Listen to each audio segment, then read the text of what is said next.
The podcast on Haunted Hill will contain spoilers and swearing.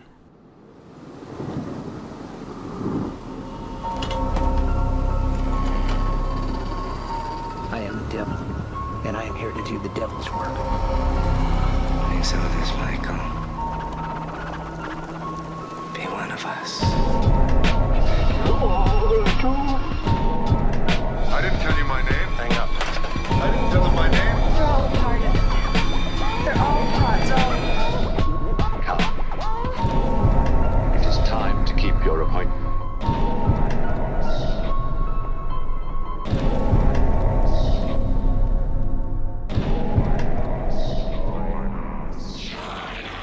Hello and welcome to the podcast on Haunted Hill 111. It is the international number in New Zealand and the UK for emergency services.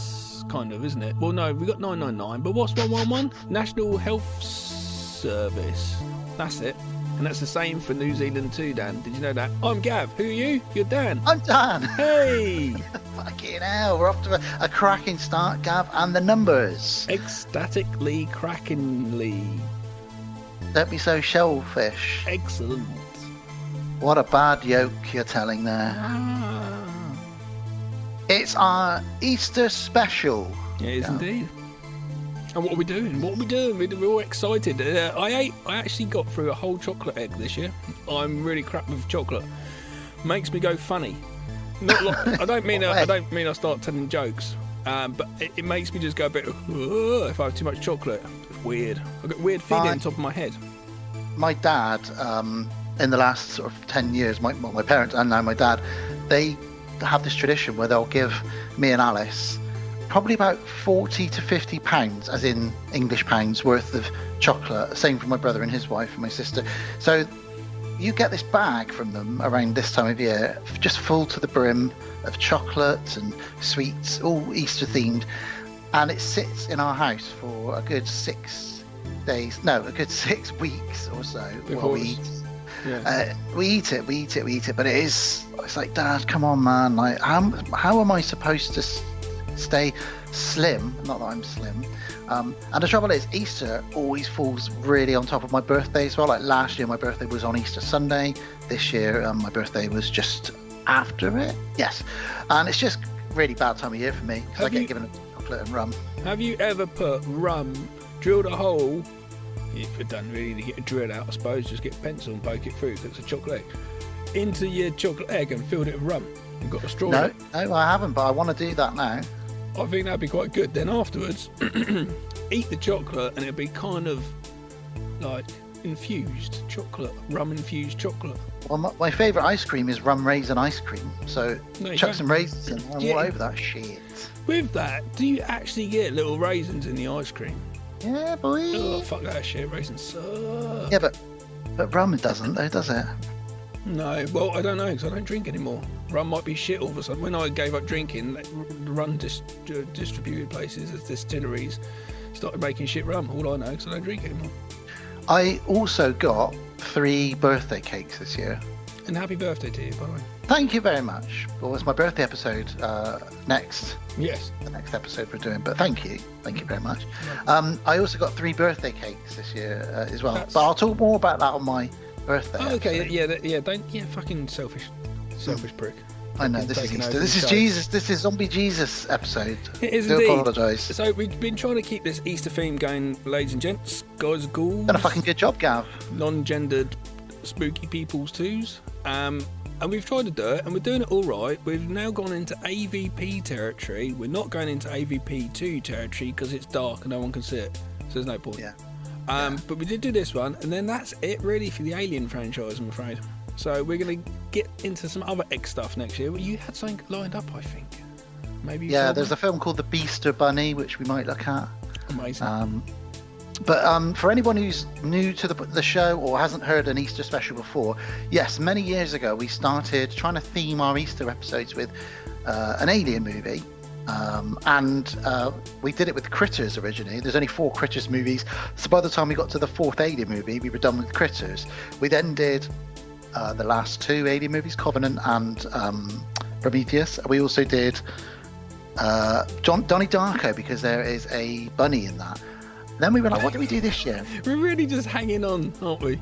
And well, last year then I was like, St. Patrick's Day fell right on top of Easter, and I said to Gab, oh, we should do the Leprechaun. We could even do one every year for Easter. There's about 6 or 7 of those films. So to that now, haven't we, Gav? So, as you mentioned, we're doing Alien vs Predator from 2004, and we are also doing the Leprechaun 2 from 1994. And I apologise right now to any of our Irish listeners, and we do have a fair few of you. We are going to be doing some terrible Irish accents here and there when we talk about the Leprechaun 2. So yeah, that's what we're doing, and yeah, that's what we do every Easter. So you can expect Leprechaun 3 next year. Fuck knows what the other film is we'll be doing with it, but we'll figure something out. Something chocolatey or... Well, you just said. But yeah, it's easy to find some. But the thing is, though, I don't want just crap, because then I try not to be too fucking negative on this show, because you're always such a positive person. And if I do get a film that kind of sucks, I just naturally find it hard to generate some fucking enthusiasm from it. Do you know what I mean? Like, it's a bit like, so I'm gonna put a limit to the crap that you might drag out of the drain. That's probably a good thing, because sometimes, Gav, I do need a limit. I'm gonna put a little filter to you and be like, yeah, please do. You're not squeezing that through there. Fuck that. Please do. So that's what we're doing. It's Easter. We're excited. There's a couple of other things to celebrate as well before we have a look at what we've both been watching since our last episode. So I wanted to first of all congratulate our buddy, our friend, our fellow Legion brother, RJ McCready, for hitting his 100th episode of Bite Size Cinema Podcast. Just over a year, I believe. Not spending any time on that, RJ, are you? Straight in there, 100, boom, done. For his 100th special, he's done the good old shark movie with what's that one that Steven Spielberg directed? Jaws. Doors. Teeth. Doors. It's just moving about some doors. The doors. So yeah, he's done Jaws. I haven't listened to that episode yet, 'cause it only dropped literally today, but I will do. Go and check RJ's show out, Bite Size Cinema Podcast. It's great. It is as it sounds, bite-size, sort of 20-minute episodes-ish, unless I'm on there, in which case it's about 5 hours long. But yeah, and congratulations, buddy, on hitting 100. That's amazing. Congrats. Another friend of ours who has also been on our show, Kate Pollock, just wanted to plug her show. She's started her own podcast, Gavin, hasn't she? Yes, indeed. It's much like RJ, it's lovely when you have these friends that you meet online, and then, or in Kate's case, I kind of know her, and we actually did meet RJ in the flesh as well. But yeah, it's nice when you see these people who come on your show, or talk to them about podcasting, and then they end up with their own show. And Kate's got a show that she does with her friend Matt, and it's called Eternal Darkness of the Not So Spotless Minds. And they've only just really dropped the first real episode. They did like an intro episode, and the second episode they covered the Nicolas Cage Mandy.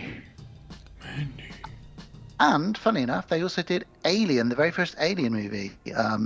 So that's pretty cool. And they covered both of those, and they have a few other segments on there, like horror news and what have they been watching, that kind of stuff. So it's a really good show. Check it out. It's not on Legion, but it is available anywhere you can listen to podcasts. Eternal Darkness of Not So Spotless Minds. Congratulations, Kate. Episode 2 is out now. Guys, go listen to that. I'm going to say some exciting news. We have T-shirts in the shop ready to go. You can buy them now. You got that wrong. You meant to say some exciting news, I think. Exciting news. Some excellent T-shirts. Oh.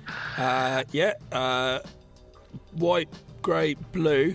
Grey and blue seem to have been very popular. Don't leave the whites out. White T-shirts matter, Gav. I know. Deadboltfilms.com /merch, but just go on deadboltfilms.com and you click the button. But you can get them there, and they are £10 for a shirt. So they are. We actually already, I know at the moment, large blues are out of. We're out. Bloody hell, man. So, but we've got small, medium, large, extra large. Sorry, there's not 2 extra large or 3 extra large. Do apologise. That's all we could get this time round. We will look at other things like that in the future. But yes, please go there and get a T-shirt, because then people just see the T-shirts when you're wandering around, So yeah, that's Yeah. very exciting news. So thanks for We've done everyone it who's for- brought one as well. We've done it for an extremely good price as well. It's rather a low price, like you said, £10. So we're not really interested in making money. Like you said, Gav, we just want people to wear our T-shirt because we're Just big shows heads. it's supporting us, and it shows the show around a little bit. It's just a bit of advertising, you know. And the logo's all right, isn't it? It looks like a bit of a cult design or something. So Also, let's never forget that when we did meet RJ at that John Carpenter gig, I was wearing, or you were, but one of us was wearing the Podcast on Haunted Hill T-shirt. oh really? I got chatting to him in the queue, and he said, "Oh, so what you guys, you're into horror and stuff?" And it was like a classic. I pointed at your T-shirt or vice versa, and we were like, "Yeah, we do a podcast, mate. It's called Podcast on Haunted Hill." Yeah. Mate. And it's exactly Next that, thing- isn't it? And when we can get back to being normal again and going to like festivals and cinemas and events, meeting like-minded people, each other's houses. yeah, we can then show the T-shirts off, can't we? So you know that's really cool. So yeah, please go get one. I know I sound like I was begging then. I won't say please twice. Please go grab one. There you go. There we go. So, Gavin, you've had a little bit of a Korean binge, haven't you? Yeah, I got into a thing. I was just watching. I don't know why. I just watched a Korean movie one night, and the next night I was like, I'm watching another Korean movie. And the next night I was like, I'm watching another Korean movie. So I had to find what I was going to watch. But it kicked off from watching, which I did talk about on our latest Patreon episode. You did, yeah. The Cop, the Gangster, and the Devil, which is a fantastic Korean film, which I actually think possibly in the future, Dan, maybe we could do a Korean episode and have that as one of the movies if that's possible.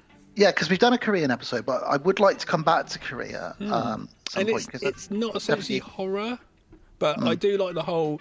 You do find with Korean films, there's almost like some sort of subgenre with a detective and a serial killer. There's definitely quite a few of those sorts of films. Yeah, they're very good at that gritty.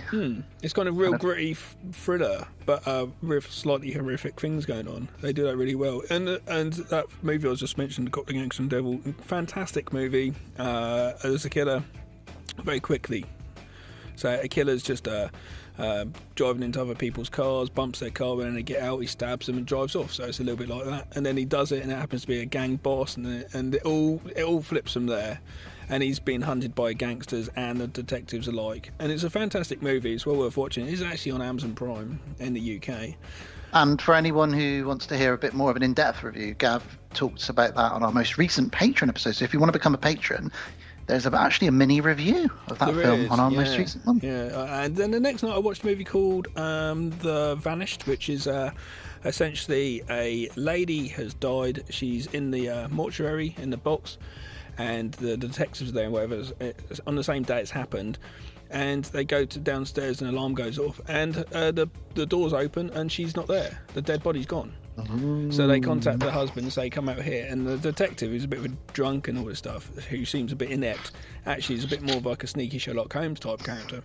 And he's straight away suspect of the husband, and he thinks, I think you've come along taking her body out and all this stuff, and he's trying to figure out what's going on. And then someone says, maybe she wasn't dead, because they find a footprint outside. So it's well worth watching, and pretty much set in the mortuary. So it's quite nice for the single location setting. That's on Prime. And another one on Prime I watched as well very quickly was called Creepy. Yeah, sorry. And this is a detective who was after serial killers, retires. Yeah. Every single time. Absolutely. Retires, and he's now teaching students about criminology, serial killers and all that stuff. Moves into a neighbourhood, goes to next door neighbour with his wife to give them some food, and it's a man there. He's a really creepy looking guy. He's got a young kid and stuff, and halfway through the movie it kind of flips and he's just really creepy. He almost, like, he's really nice, and all of a sudden they do something really creepy, so you never know if he's just a bit not autistic or spectrum, do you know what I mean? He just doesn't know how to interact with society possibly. So he's kind of doing this stuff, then they pull it back and he's not. So you go, oh, okay, he's not that. And then they do it again. And he plays with people's minds. And that sounds really good. There's a massive point where it flips as well. And there's a point where his daughter, the detective, the ex-detective, sees the daughter and she's like, that's not my dad. He's a stranger, I don't know who he is, and runs off. Shit. Then it really flips to the point where I've never seen it before. People being put into vacuum-packed bags and the being sucked up. I've never seen that in a movie, and it was really disturbing and Creepy. Hence the So it title. lives up to its title then. It's not amazing. The Cop, the Gangster, and the Devil is fantastic. This is just a real creepy movie. If you want to watch it at night, it's creepy. But there's some choices in it which are a bit weird. So it's more of a 6.5 probably out of 10. Where the other one, earlier one, would be like 8 out of 10. But yeah, it's good. It's good checking out some Korean flicks. So definitely recommend those. Nice one, man. What have you watched? That's great. I watched a really good movie with a really different take on witches. 2019. It's called The Wretched. It's available to rent on Prime if anyone wants to watch it. The synopsis is: a defiant teenage boy struggling with his parents' divorce faces off with a 1,000-year-old witch who's living in the skin of and posing as the woman next door. It's like a different take. It's almost like they're trying to turn witches into a werewolf or a vampire kind of thing by having rules, and folklore around it. And it's really good visuals. I just really, really enjoyed it. I won't say anything really because I don't want to spoil anything really, but it's about, all I'll say is that, as witches often do, it's about stealing of children. And there's a really great, actually, do I want to say? No, I'm not going to say. No. I'm not The gonna Wretched. Say. Yeah, The Wretched. Yeah, I've seen the name. Yeah, it's really good. 2019. I think it was getting quite a bit of hype when it dropped a couple of years ago. I've only just got around to watching it. Talking of hype, Gav, very quickly before we talk about any other films or You programs. want to be my hype man and go on tour? I'm your hype man, baby. Would you be Do my a rap. hype man or would I be Go your on. hype man? Say a rap and I'll do the hype man. Yo, I'm in a car. He said, "Yo, I go car, far. I got a jam jaw. jar, Sometimes with tarmac I tar. jars." Brilliant, brilliant. We're like Public Enemy. I mean, politically, everything about it, our lyrics. We're like them. That's about cars, jam jars, and tar. The trouble is, if I'm just compared us to Public Enemy, you'd be like Chuck D, who's like one of the cleverest men out there, and I'm fucking crackhead Flavor Flav. Just going, Yeah, boy. that's all I'm saying every day. And then I'll have, didn't he do that dating show? We were trying to find a wife. Dating him, and like all these women trying to date him, and this is fake as shit, really, isn't it? Because at the end of the day, they're like, what we could do then? Let's watch EastEnders. What? And he's like, yeah, boy. Yeah, boy. What time is it? Yeah, you've done that already. Have you got anything else to say? But Got any more crap? So anyway, hype. There is a trailer dropped for Zack Snyder's new film. Now, Zack Snyder, for those who don't know, has dabbled in some comic book movies here Dawn and of the there. Dead remake. But yes, he did the Dawn of the Dead remake, which everybody loved, Good and movie. it's brilliant. Well, he's kind of followed it up, but not with a film which is dropping on Netflix. I didn't watch the trailer, but Army of the Dead? Army of the Dead. It looks phenomenal. It's got Dave Bautista in it, the wrestler who was in the James Bond movie and Guardians of the Galaxy, that kind of stuff. And basically, it looks like Ocean's 11 in Zombieland, is how I would describe it. So there's like a Japanese guy at the beginning, and he sort of gets together a group of people who are badasses, thieves, robbers, killers, and he says, the world's already been overrun by zombies. He says, we're going to Vegas. There's $35 million underneath X casino, whichever casino it is. We're going to go and get that money and split it between us. So they get there, and of course, there's literally thousands upon hundreds of thousands of zombies. This trailer was phenomenal. So as well as all the regular zombies, you've got hundreds of these, and it is a bit like Zombieland with all the sort of bright colours and the slow-mo. But you've also got alpha zombies, which are like much more clever and stronger than normal zombies. They can sort of duck out of the way when you're trying to fight them, and they're kind of a bit ninja. And then, as if you hadn't seen it all, Siegfried and Roy, the magicians who had the white tiger. It was me doing some magic, but no one can see this. That's brilliant. It's exactly like them. Well, there's a white tiger zombie, literally. White tiger zombie. That's a great punk band name, isn't it? White Tiger Zombie, can that be us? That's us. We're the white tiger Let's zombie. go on tour with Well, the it White sounds a bit Tiger white Zombie. supremacist though, because it's got the word white in it. Yeah, Let's and not if, we, do that. and if we just wear our white t-shirts, podcast, Yeah. they're all just going to think we're like, Weird cult. yeah. But anyway, there's a tiger zombie in this movie, which it looks great as well. And it just looks brilliant. And it comes out on Netflix very soon, and that's Army of the Dead. I don't know anything much more about it other than the trailer dropped the other day, and it just looks fucking great. I'm so bored of Netflix at the moment. I found it's just nothing going on with Netflix at all. Everything on there is just pretty much boring shit. My list is like really small at the moment, and I think it sucks. Amazon Prime's just fucking kicking ass with the amount of shit they got now. Prime is definitely the winner for me now, but it there never is still used to stuff be. Prime used to be a bit of a fucking joke almost. Like, what the hell is this shit? But now they've just got loads of decent stuff. I think Netflix has suffered a bit since Disney Plus came out, because I've got Disney Plus and I think that's fucking brilliant. Yeah, that's in my house too. I don't pay for it; someone else does, and it's all right. I've kind of done everything on there though. It wasn't that much, to be honest. Well, the trouble is, as soon as that was released, they had to strip away all the Marvel films and anything sort of Star Warsy and Disney from Netflix because they want it on their own platform. So Netflix suffered a bit, but they are coming back, and they've got movies like the Zack Snyder movie. And if you're, with what's happened over the last 18 months with coronavirus, you are going to see a lot more streamed films, and I think that's going to be great. So I'm sticking with Netflix. I can't get rid of it because my kids fucking watch it, and it doesn't really cost that much for me to go, oh, I'm going to get rid of it. But at the same time, I know what you mean though. There's nothing. I don't actually look there for something to watch now, to be honest with you. Well, talking of Amazon Prime, the last thing I wanted to mention is I watched a show on Amazon Prime, which I know you and I think Sarah and quite a few people have said that they were into, and that is The Truth Seekers. Oh, I love Nick that. Frost. Yeah. Simon Pegg's in it as well. I pretty much almost watched it didn't twice. like it. You didn't like it? Well, I'm really torn. I absolutely loved the story. I think if it was a film, it would have been brilliant. But I think the first 2 or 3 episodes were really good, with the number station and the dog woman and lots of the other bits. But then by about the 4th, 5th episode, there was like some filler episodes which just didn't really do anything for me.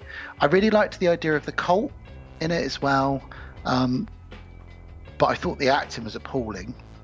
I thought the script was appalling. There's a joke which fell so flat when the guy reveals that his real name is Lionel Richie, and Nick Frost says, "Oh, well, hello, Lionel Richie," and he goes, "Hello," and I thought, that is just not funny at all. That's like really shit. Yeah, that's humor. funny on paper. Yeah. So there's a reason it didn't get renewed, but it's like a 5 out of 10 for me. It's a smack bang in the middle, because when it hits right, it hits really right. Nick Frost obviously is always a joy to watch for me. Simon Pegg was all right in it, but the other actors were really weak in it for me. I just really liked some of the storylines. I personally would like to have seen it boiled down into like a 90, maybe an hour 40-minute film. Tightened up a bit, cut out some of the storylines that you didn't really need. I guessed a lot of it as well. Like when one of the characters is a ghost, I knew that from like the second they appeared on screen. And when they revealed it in like one of the final episodes, I was like, well, I've known she was... It was because of the outfit, wasn't it? Straight away, you're like, why is she in that outfit? Yeah. But I'm not And totally her hair. dissing it, because I know a lot of people loved it. I really enjoyed it and would watch it again. And Jay sat and watched it all. Enjoyed it. I would watch it again, happily. And it's actually a good fan, like for Jay's age maybe. Sarah and I did it a Sunday, and it was literally her and I just like, what we're doing today. It wasn't anything planned, and it was a Sunday thing. We just binged it all on a Sunday, just laying there, and it worked perfectly for that. Yeah, I did it in 2 days, and I did ultimately enjoy it when it ended. I just felt like there was a huge sag in the middle. Oh, that's a But shame. that is on Prime if anyone wants to watch I it. enjoyed it, and apparently someone, I think RJ said they've cancelled it. They have. So obviously the ratings were down, but fucking there's so much shit. It's out on there. Prime, and it's free on Prime if anyone wants to check it out. There's 8 episodes. They're 30 minutes each. If you like Nick Frost with a beard running around being a bit of a paranormal investigator, there's some genuinely laugh out. I did quite like it. I thought it was quite sweet, the whole bit when he goes to the old lady's house, who she cuts her own TV wire. Yeah. Because she wants company, and there's little things like that I found quite sweet in it. So there are definitely some good, really good moments. I really liked one of my favourite weird moments in it is the fact that his dad is Malcolm McDowell. I love the fact that he's Malcolm McDowell. He really fucking has a go at him all the time, and it's just like swearing at him. I really enjoyed that as well. So in fact, one of my favourite bits was when Malcolm McDowell gets on the stair lift, and he's going at the stair lift in his dressing gown. And he goes, "Look, if you're going to go up the stair lift, at least wear some bloody underwear." Yeah. Because apparently his dad just goes out with his balls hanging out. Malcolm McDowell's brilliant in that. I really enjoyed Malcolm down it. I don't know. I think for everything you say, like, blah, blah, blah, I reckon I could probably counteract and say, like, oh, well, actually, do you know what I mean? I think We'd Fair come enough. out probably going with tipping more on better than average, you know. Yeah, I just find some of the characters a bit badly acted. It's a shame. I thought it was a fairly sweet, innocent thing trying to get spooky. I kind of enjoyed it. Yeah, no, I bet if I'd have done it on a rainy afternoon, Can you imagine being Jay's age, like yeah, 13, definitely. watching it? Yeah, I agree. Yeah. Well, I'm not slaying it fully. I'm just saying I watched it. Didn't think it was as good as everyone else, but I know most other people have really enjoyed it. Did you watch anything else? Have you seen anything else? Nah, I've just been watching those Korean movies or Alan Partridge reruns. Aha. Aha! The only other thing I've started watching is, as you know, I'm doing my American action comedy binging recently, and my dad lent me all 3 Beverly Hills Cops, and I watched all 3 Smoking the Bandits. He's now lent me all 7 I thought you Police said Academy all 3 movies. Smoking the Bandits. So what are you smoking while watching Beverly Hills Cop? The Bandits. What was that? A make of cigar? I was Smoking the Bandits, baby. Smoking the Bandits while watching American. No, what? I'm watching Yeah, Hills I Cop. watched all 3 Smoking the Bandits. The third one is terrible. I've I was never about to seen say it before, American actually. Cop. Is that a movie? I think I was getting confused with American Werewolf in London and Beverly Hills Cop. American Cop in London. American Werewolf in Beverly Hills Cop. Oh, that sounds Wow. like... that sounds like some bestiality porn, doesn't it? But anyway, I'm starting the Police Academy film. So I watched the first one recently. It's got some jokes in it which don't fly these days with PC, but it's still incredibly funny. And I'm looking forward to working my way through those. I know they get terrible after about the 4th, 5th one. But fuck it. They start to go downhill after the first one, to be honest with you. Steve Guttenberg and a beatboxing cop. And I just love it. What can I say? I know.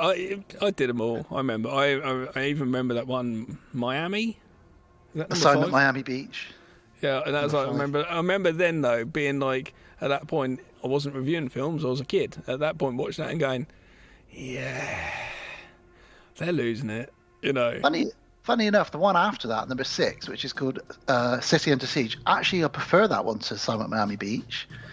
The only thing I liked about Assignment Miami Beach, I think, is the one where they write dork on his forehead in suntan lotion, and then when he's asleep on the beach, and when he wakes up, he's got dork across his chest or his head or something. Yeah. I think that's quite good. I love the word dork, and I think we should bring it back, Gav.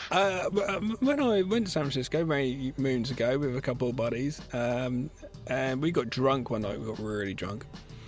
Ended up drinking with a homeless man, actually, drinking a bottle of whiskey with him. Anyway, that's not the story. The story is later on, one of my pals, he passed out, so we got a plaster and wrote dork on the plaster and stuck it on his forehead. I don't know why we didn't just write it on his forehead, but we did it on a plaster, so he had dork on his head.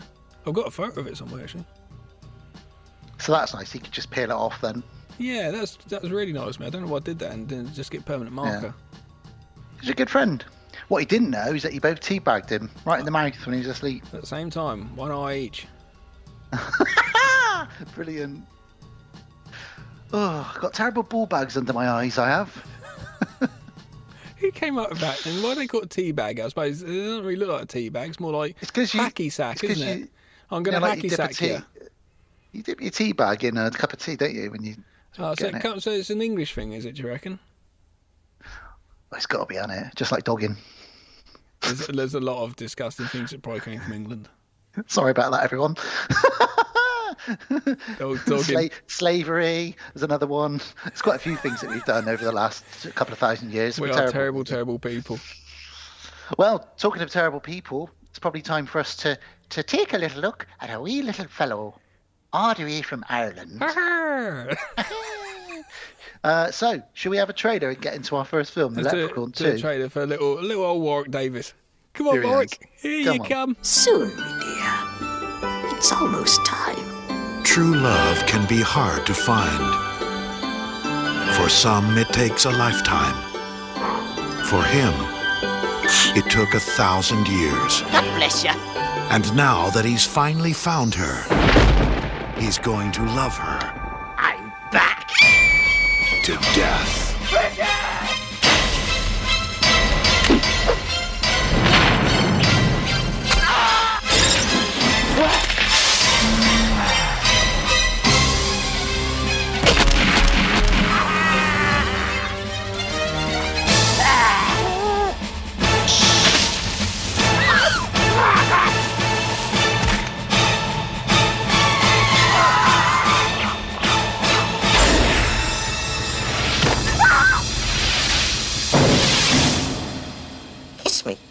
I'm Irish. First review of our Easter special. Hello, Dan. Hello, Leprechaun 2. Leprechaun 2 from 1994. Hello, Dan.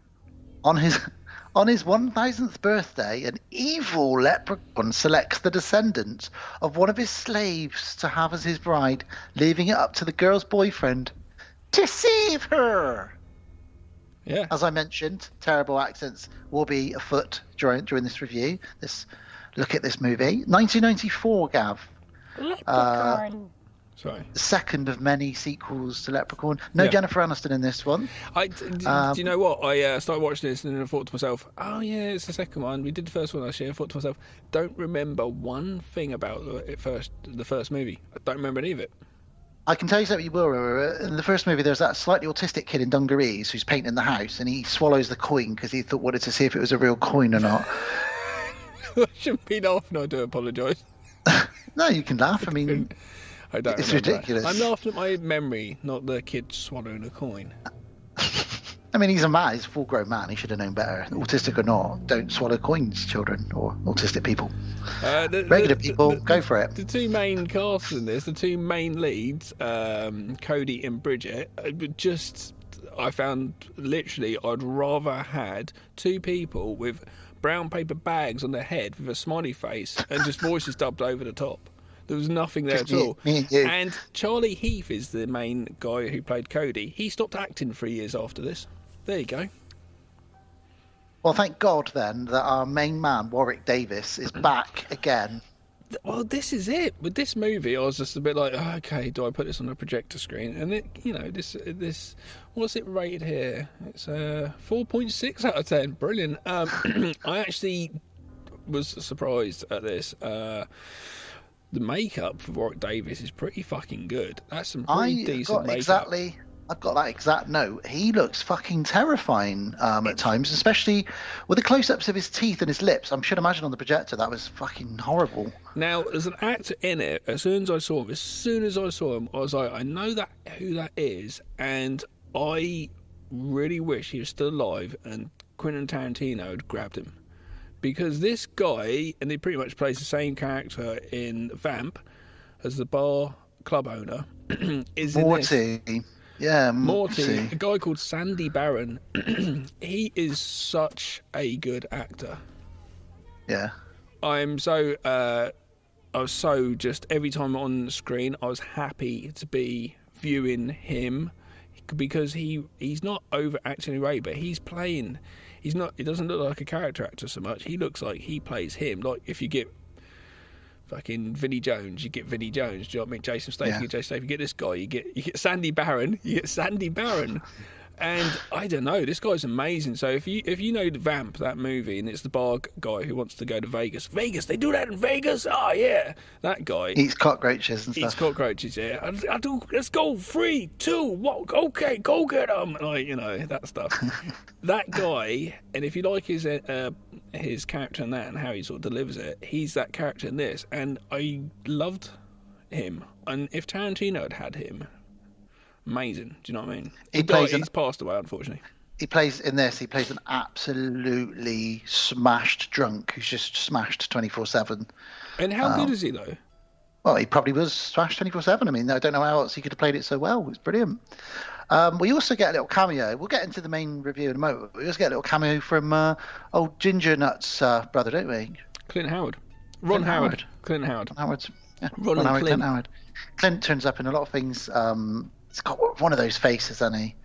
You sort of see him and you think, oh, here he is. Fucking hell. It's hilarious, though, because, he's got a face which is not in any way you could say traditionally handsome. He's got a very oddball type of sort of face, but sometimes you got to think, because do you know what? I watch a movie sometimes and there'll be like a large person on it, and in the movie they diss the large person or something, yeah? Do you know what I mean? They diss the person, oh, God, and they're just staying and go, oh, obviously that person that's doing that, the bit part, the extra, whatever, knew what they're doing, and it's a bit like, But then it's the kind of things like, yeah, but everybody's needed for everything in films because films are just copying us and life anyway, and everybody's in life. So even a guy like this who looks a bit more offbeat there, he's only him. He's an individual person. No one else looks like him. If anything, he can do better than everyone else because he looks like that. Do you know what I'm saying? Yeah. I mean, the same could potentially be said and every for time Warwick you see him, Davis. you're like, oh, it's that guy. Yeah. Well, yeah. Warwick Davis, he's used what some might see as a disability, and that's actually given him a career, from Willow to the Star Wars movies, Harry Potter, he's in the Leprechaun movies, and laugh at the Leprechaun movies if you will, but some might say Warwick Davis could be considered a horror icon, much like, well, he goes to Bruce conventions. Campbell or someone. He goes to conventions, and he would definitely go to horror and fantasy conventions. And I really like the fact that you have these different people, and more power to Clint Howard, because he's done a shitload of stuff. There's loads of stuff he did back in the day. Yeah, he's probably got a ton of credits. And then let's just get this casting out of the way. His partner in it, because he's just got a bit role in it. As I love the fact because I do like the fact we've got this horror tour thing going on around LA. Yeah. And he's just one of the customers. His girlfriend is Lucy, the secretary from Twin Peaks. Yeah, she is. Which is, I was just like, oh, it's Lucy. And it's really Lucy. Cool. It's not fucking Cooper, Agent Cooper or something like that. It's just Lucy. It's not like an amazing play in Twin Peaks, but she is definite part of Twin Peaks, So it was quite nice to see her because she's such a sweet, innocent little thing. Yeah. Well, let's start from the very beginning then. So we do start apparently in Ireland. Probably not though. Some woods. We start with some woods. Some woods, which is Ireland. Could be. 1,000 years ago as well, we'll find out. And we see a gentleman running. He's running along. William, his name is. Something's chasing him. Is he? He's a what? He's a thief, is he? I get a bit confused of what's going on actually from the first part of who he actually is. He's tried to steal the guy's leprechaun's pot of gold, right? He is the leprechaun's slave. That's what I think. He does say master. Yeah, okay. Because he's got a collar around his neck, meaning he's a slave. Oh dear. Sorry, I think I've got a little bit of a cold coming on, so I do apologise if my throat goes a bit. Look, my throat's only just been fixed. Don't get yours all fucked up as well. Yeah, well, mine will just go more deeper and croaker, and I'll be like making like adverts, trailers for movies by the end of this. Oh, that'll be sexy as fuck. In a world, In a world where Warwick Davis is king.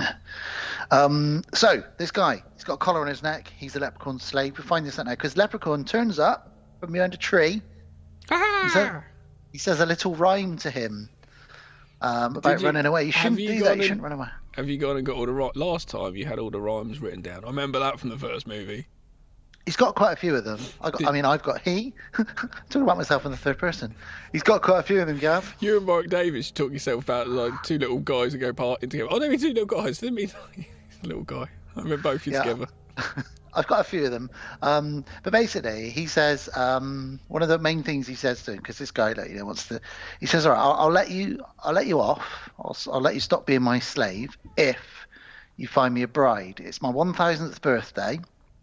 And if I marry someone today, then that's fine, and I'll let you not be my slave anymore. So he's like, all right, I'll do that. So they see this beautiful silhouette behind like a sheet hanging. This woman's doing some laundry, and the man William looks at it. He said, "Oh look, she looks all right." And the leprechaun's like, she looks like a pretty little thing. And then she takes the sheet down, and it's William's like, "Oh no, it's my daughter, please." Yeah. You can't.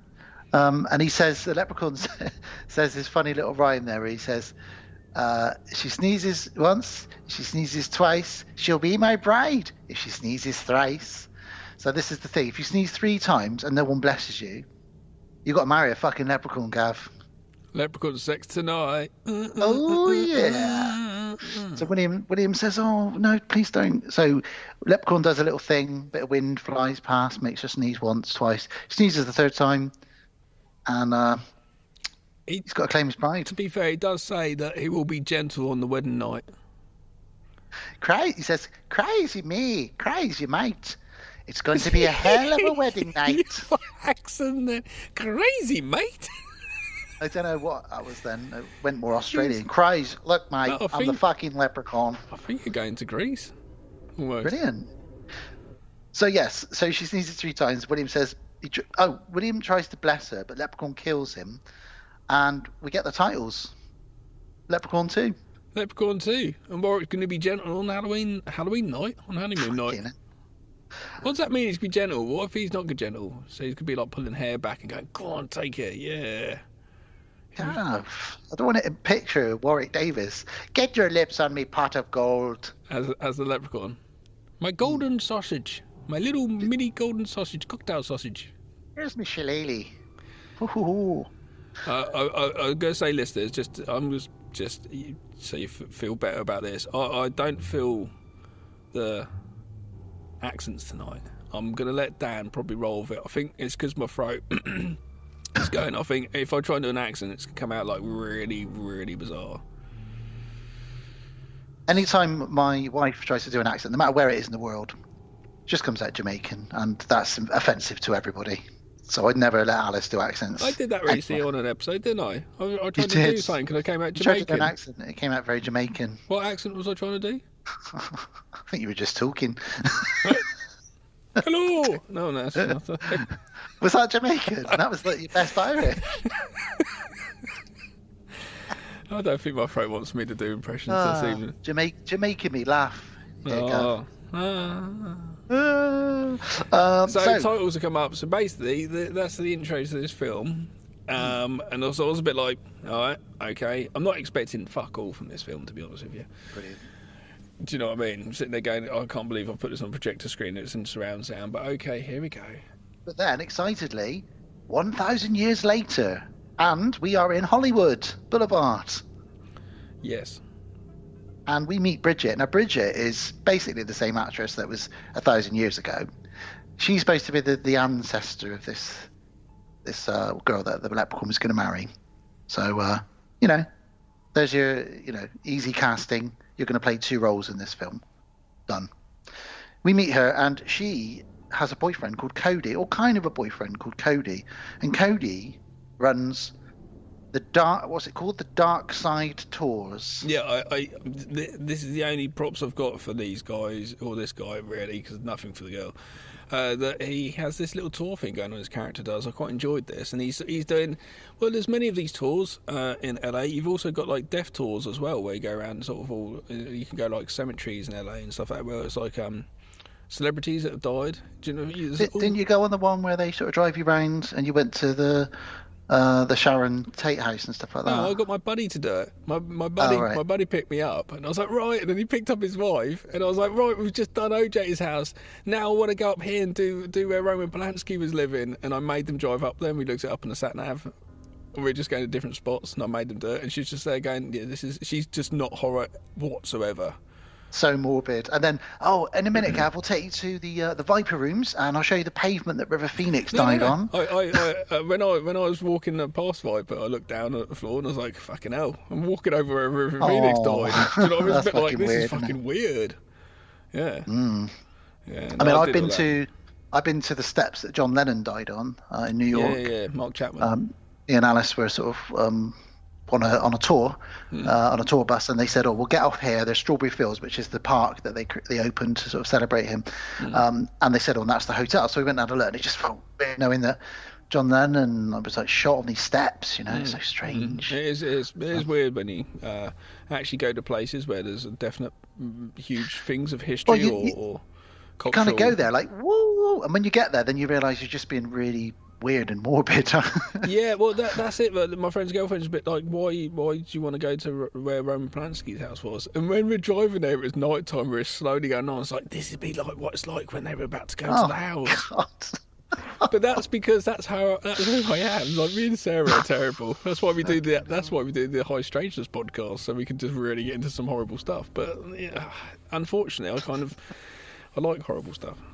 But I know what you mean. It is morbid if you look at it from an outside, from a straight perspective. But fuck it, I like the dark side, man. I celebrate death in a certain way, I guess.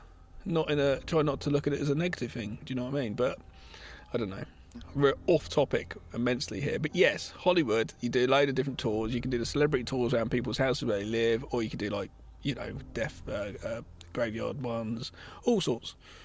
Or you could do it yourself. Just famously, they sell Hollywood maps, don't they, as well? Yeah. But Cody, he runs this Dark Side Tours, and it's a hearse. And the driver of it is a friend of his called Morty, who we'll meet in a moment. We talked about him already. He's played by Sandy, the drunk that Gav loves. So before this, though, they're trying to recruit people to come in, and this is where Clint Howard and his the secretary from Twin Peaks shows up, and he's saying to them, "Oh, he's probably too scared to go on this. Don't worry about it." And then she's like, "No, I'll go." And Cody says, "Oh, well, your wife's going to go in it. Why don't you get an ice cream while I drive your wife around on the Dark Side Tours?" And in the end, he's like, "Well, actually, no, I'll come on it as well." So he's managed to recruit them, and Bridget's watching this like, "Oh, I'm so proud of my boyfriend. He's brilliant."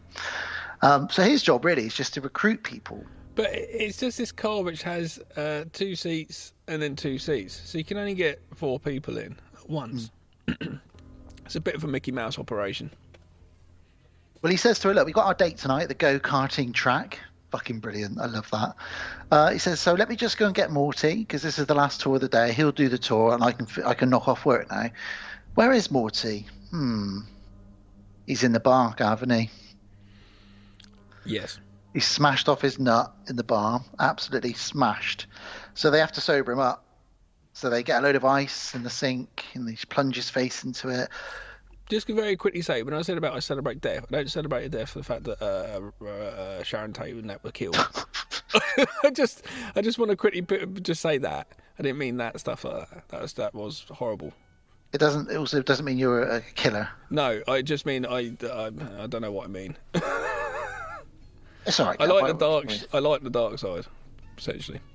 I'd love to be in the back of it. Me and you in the back of his car going on a tour. We'd be like fucking.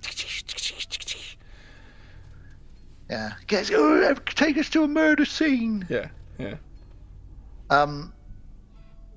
Yes. Where were we? Oh, they sobered up Morty, but it doesn't work. So unfortunately, Cody says to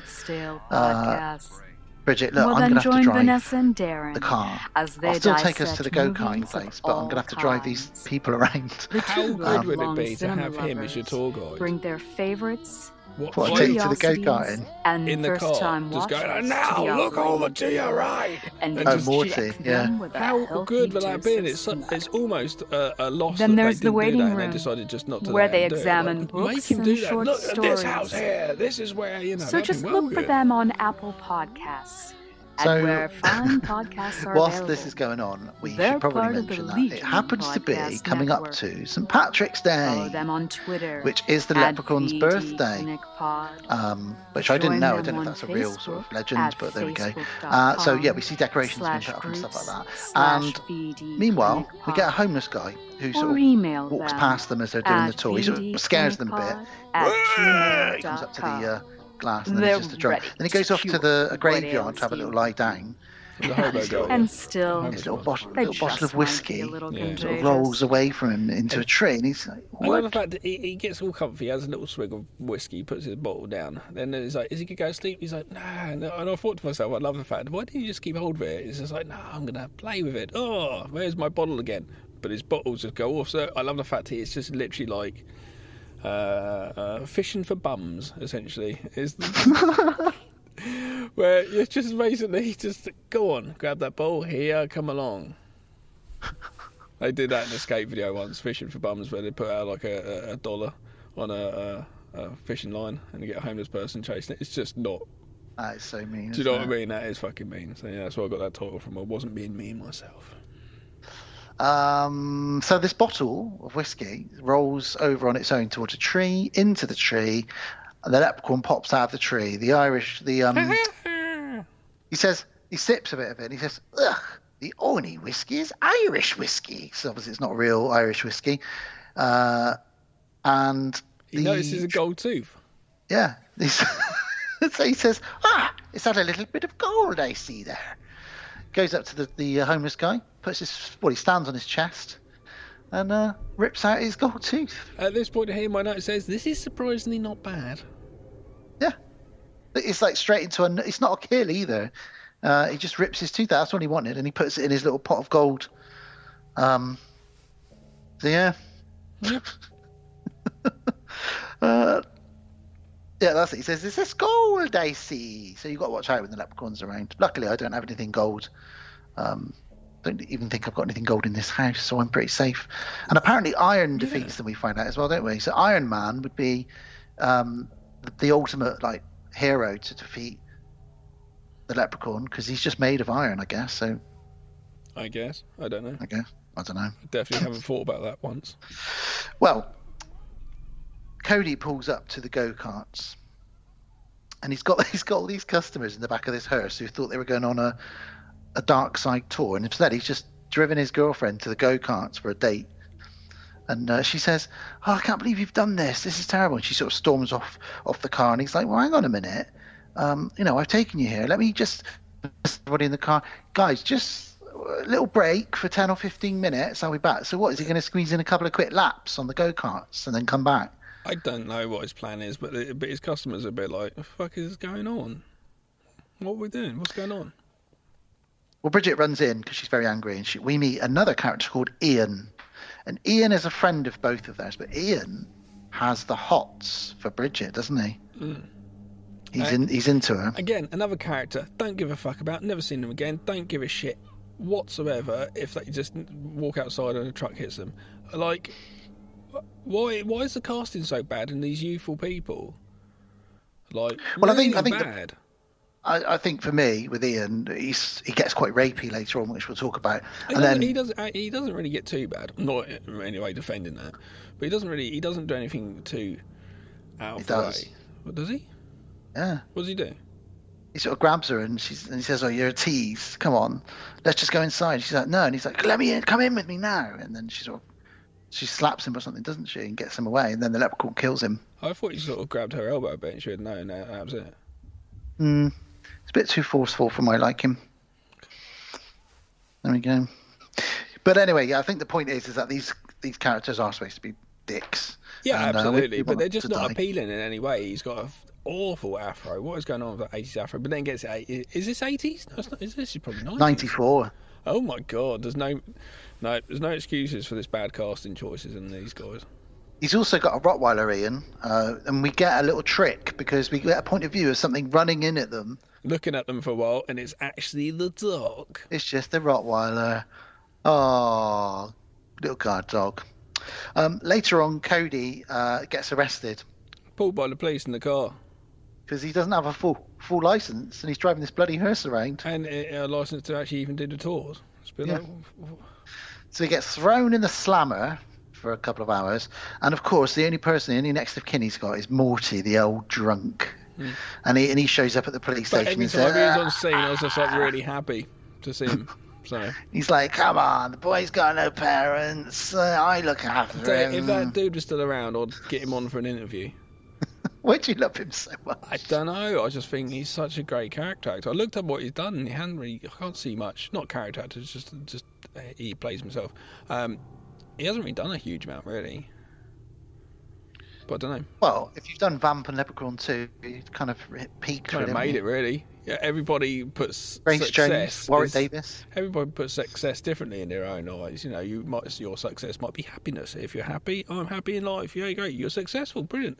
Someone else might be wealth. This guy, Vamp and Leprechaun 2. Yeah, but the thing is, there was probably a point in his life where he'd invited Grace Jones and Warwick Davis over for dinner. What sort of meal is that going to be with Grace Jones and Warwick Davis?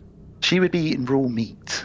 Do you think? Whilst humping that weird zebra chair raw chicken, because she's just a fit person, isn't she? She is literally like all, she'll be doing all that protein. zebra bum wobble thing that she does in Vamp, and Warwick and Sandy will just be sat there sort of, "Oh, this is brilliant." Grace loves putting on a bit of a show. I tell a lie though, he was in Sid and Nancy. Oh, really? Starsky and Hutch once. Brilliant. Once. Yeah. So, while we're at the police station and Morty's picking up Cody, the tramp shows up from the graveyard from earlier, and he's got blood all over his mouth because obviously he's had his tooth ripped out, and he's saying, I'm surprised he wasn't killed. But He says didn't it was a expect him. little wee fella who did this, and the cop says, "Oh yeah, did he have shiny buckles on his shoes? Yeah, he did actually. Did he have a pot of gold? Yeah, he did. Let me guess, he was a leprechaun. He was dressed like a leprechaun. Yeah, it's St. Patrick's Day. Put him in the slammer. This guy's off his head. What you do notice in this movie is an awful lot of little people in this film. Not an awful lot. That's a lot. Not Awful. not awful as in bad. I know. Oh, okay, yeah. I mean, there's a lot of little people in this because obviously, is this a time for them to dress as leprechauns for the theme? They're not doing it out of fun choice. Obviously, doing it as a role, presumably. One of my favourite episodes, and I know we always talk about It's Always Sunny in Philadelphia, is where Charlie thinks he's caught the leprechaun on St. Patrick's Day. Do you remember that? And it's someone in the basement. It's just some normal person, isn't it? It's just cool. He's caught a little person there, and he thinks it's a leprechaun. I love it. I was telling someone about that yesterday. That show, saying you need to watch it. It's amazing. Such a good show. So good, so good. Yes, no one believes this tramp. The leprechaun gets approached on Hollywood Boulevard by an agent. He says, "Hey, man, I love your commitment to the role. My name is whatever." And he gives him a card and says, "I can make you famous." And the leprechaun just bites his fingers Well, off. he sees a gold ring, so he pulls his ring off his finger. And it gives one of his first one-liners. He says, pulls the finger off. "Oh, finger food." Yeah, finger looking good. That's what he should have said. It's not a great one, but it's all right. Ian makes his move on Bridget. She says she's not interested, and he grabs her elbow and says, "Come on, you stuck-up bitch." So he calls her a stuck-up bitch. And she sort of pushes him away and walks off and sort of has none of that. Leprechaun watches this happening because he wants Bridget, because she's the ancestor of his wife, so he wants to marry his great granddaughter, which is weird, but he's a leprechaun. He can do what he wants.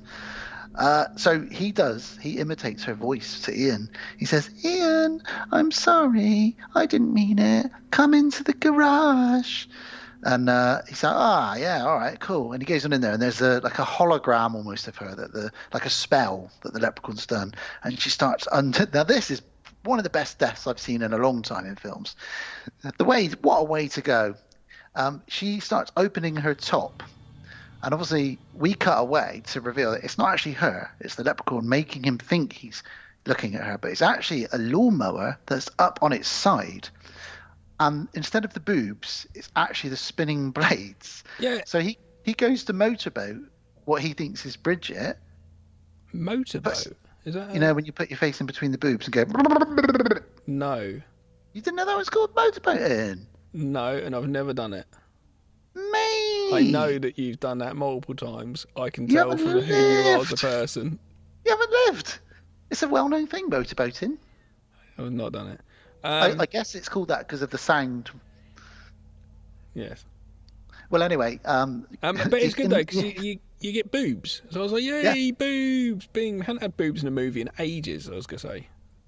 Brilliant. There hasn't been boobs. Yeah, but it's all right, though. It's not like we're sexy. Oh, got to see boobs with blokes. I know the girls like the boobs, too. Everyone likes the boobs. It's a universal, boobs are cool. thing. Yeah, everyone loves boobs. And we get boobs, but yeah, it's so good. It's the old switcheroo. It's not fucking boobs, is it? It's a lawnmower. And then I really like it's the shadow of the blood splatting onto the face. And I love the fact they did it as a shadow. Less is more. Yeah, it reminded me of a scene in Braindead, actually, where... It's very much like that, yeah. Where the spine gets ripped out and stuff like that. So it's a bit like that, yeah. And of course, it saved them a bit of money because you didn't need to show a man's going face first into a lawnmower. But the poor guy thought he was putting his face into this woman's breasts. Well, hopefully he died quickly because he probably had a boner at the time. He probably did. Imagine the crime scene. All right, okay, we found this guy. Face, because did he trip and fall into this lawnmower? I don't know, but he's got a really big boner going on. What if you die when you've got Viagra and you've got a massive stiffy, right?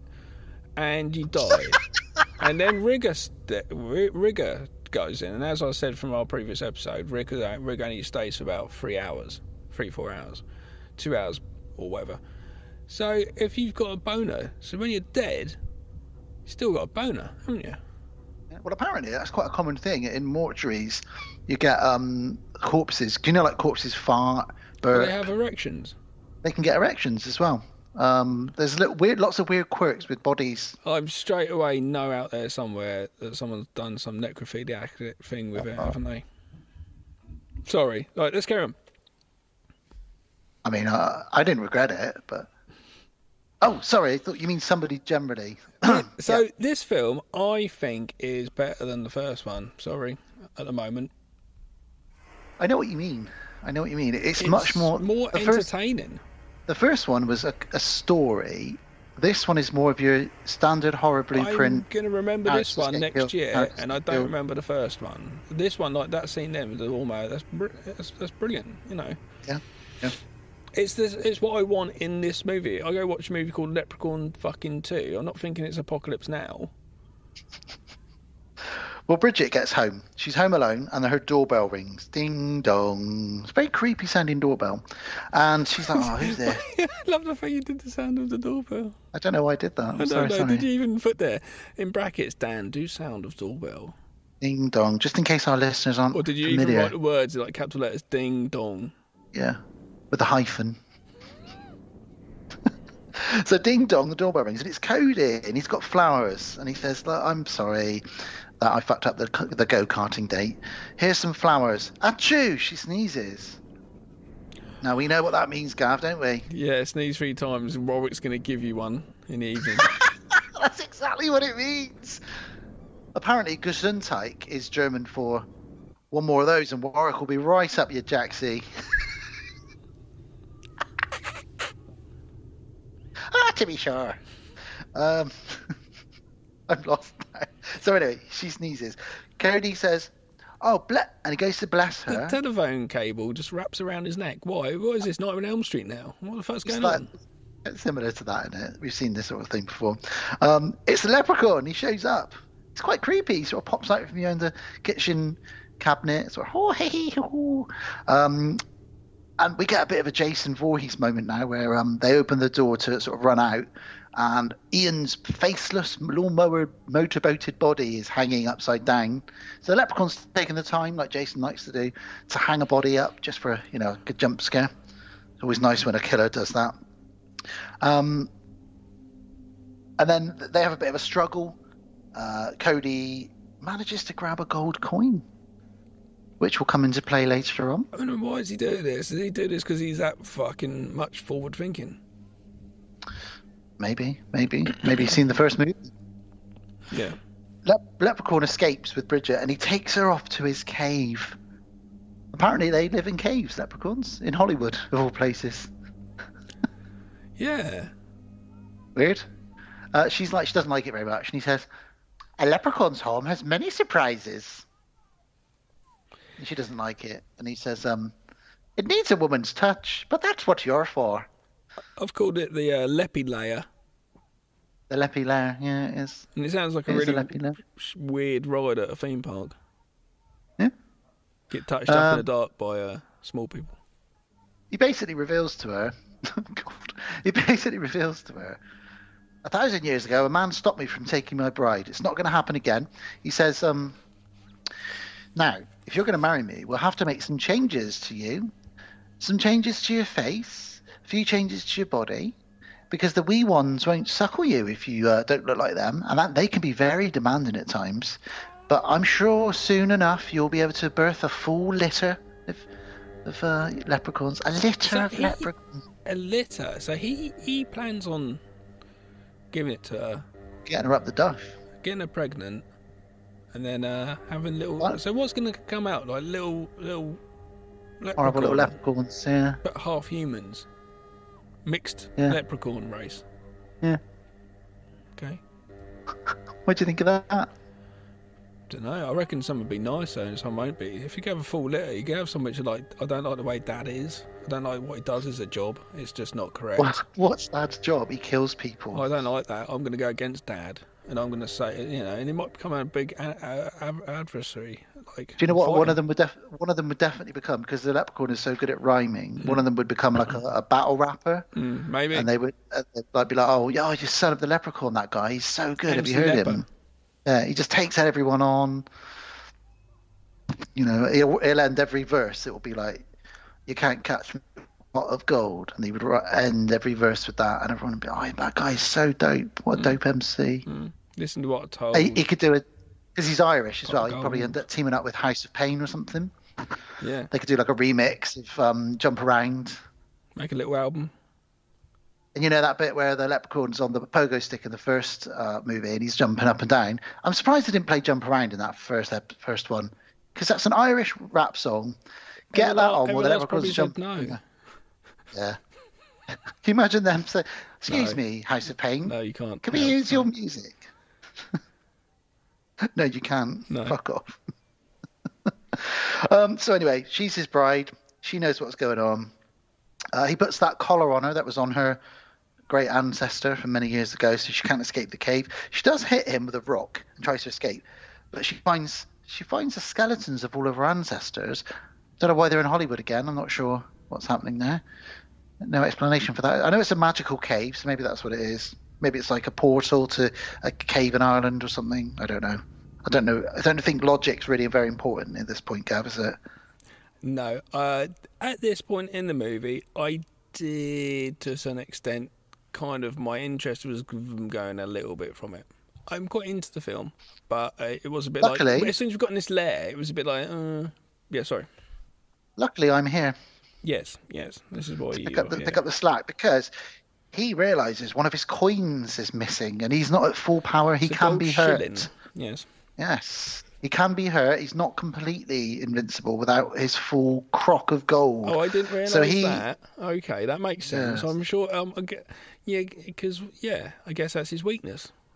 Like Superman, Kryptonite have take a bit of his gold. That's why he's always like wanting gold. Okay. He says to her, "I'm going to go off and get me coin.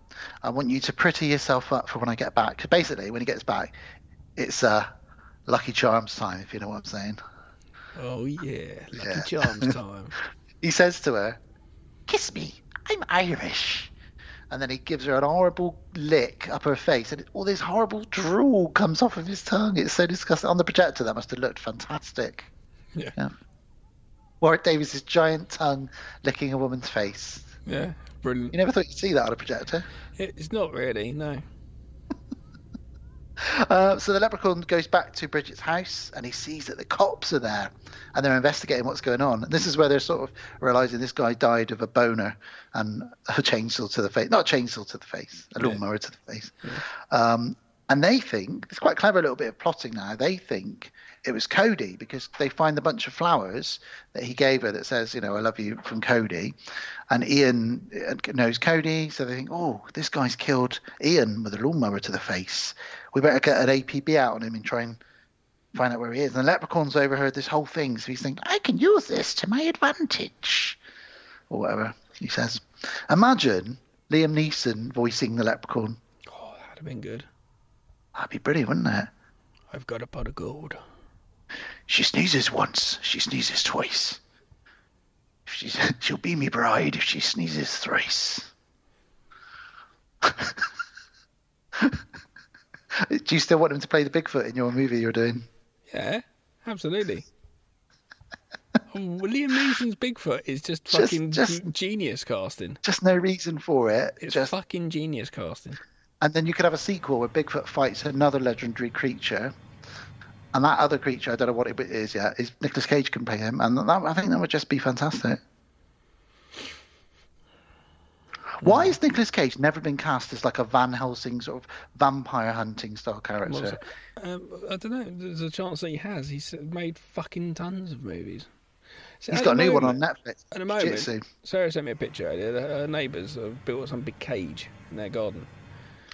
And we were wondering if it's chickens or what. And Sarah said maybe it's for Nicolas Cage. And then I think she's hoping it is so she could like feed him food through the cage. Just in a cage in the garden. Oh, thank you.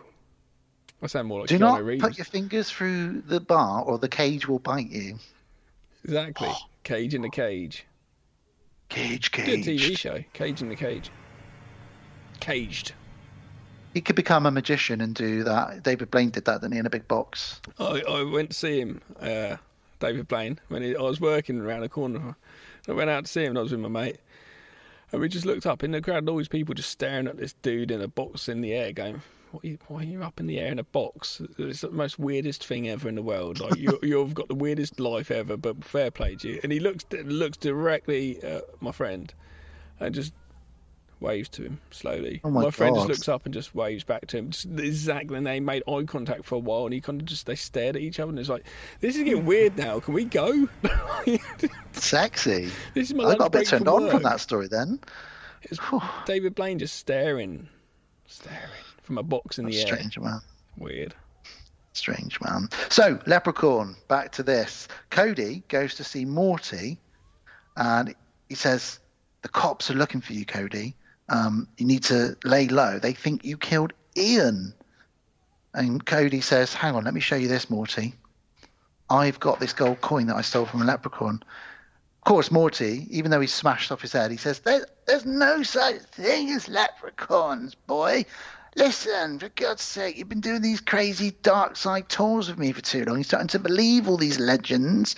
There's no such thing. He's like, look, they do exist. I've got to prove to you how to prove this to you. He starts reading facts about the leprechauns. He learns about the 1,000-year-old bride and all that kind of stuff. And suddenly, to prove to Morty that he's real, old Leppy appears, doesn't he? Leppy turns up. That's my note. He turns up. He wants the coin. He knocks out Morty, but he gets burnt by touching some iron. So they manage to escape him. And they go to a bar full of little people.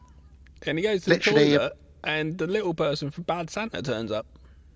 Tony Cox. Is that his name? Yeah, he was also in Willow. He's just there. He just shows up. I Hello, saw Bad Santa 2 at Christmas time, and that was fucking hilarious. The first one, I didn't find that funny, but for some reason, this second one, just put it on, just carried on watching it. It was fucking hilarious. Have you seen it? I didn't like the first one, so I avoided the second one. Yeah, watch the second one. It's totally different because the little curly-haired kid in it is like 21, 22. And he's trying to get him laid and stuff. It's pretty funny, actually. To be sure. So, yeah, this bar is full of little people dressed as leprechauns. And there's this fucking creepy moment now where Morty and Cody sit down at the bar and they say, oh, it's St. Patrick's Day. There's obviously, like, everyone's dressed up. All the little people in Hollywood are in here. And then he says, look over there at the bar. And in between two regular people, or regular little people, the leprechaun, Warwick Davis, just leans forward and looks at them, and there's just this creepiest look on his face from the other side of the bar, and they both think, fucking hell, he's found us. Shit, it's so creepy and so horrible. But luckily, they challenge him to a drinking contest. Of course, fucking Morty's just like, right, I've got an idea. Let's have a drinking competition. And he's like, Leppy's just like, well, I'll fucking drink you under the table. Morty's like, come on then. And they legitimately have a drinking competition. It's like, what am I watching here? And why is this still on my projector screen? And why are we covering this for the podcast? But yeah, this is what we see. It's pretty funny. So they start drinking out, and he says, pour all you want, pour all you can. You won't beat me. I'm a leprechaun. And he's getting a bit drunk, the leprechaun. He's he's getting his rhymes wrong and stuff like that. But yeah, they start smashing him. Now this reminded me of Jim Leahy in the Trailer Park Boys. Rest in peace. Just thought, he died. yeah, rest in peace. Mm-hmm. He did indeed. I'd love to see him or the leprechaun trying to outdrink him. Yeah, I'd like to see anybody try and outdrink him.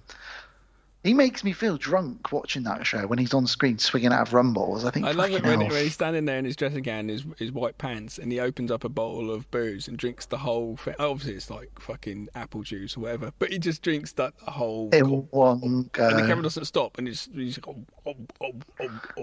yeah. Very funny program if you've never seen Trailer Park Boys. Very good. So yeah, drinking competition. They get drunk. It feels a bit like Vamp here because you got that guy in the whole bar setting, you know. Yeah.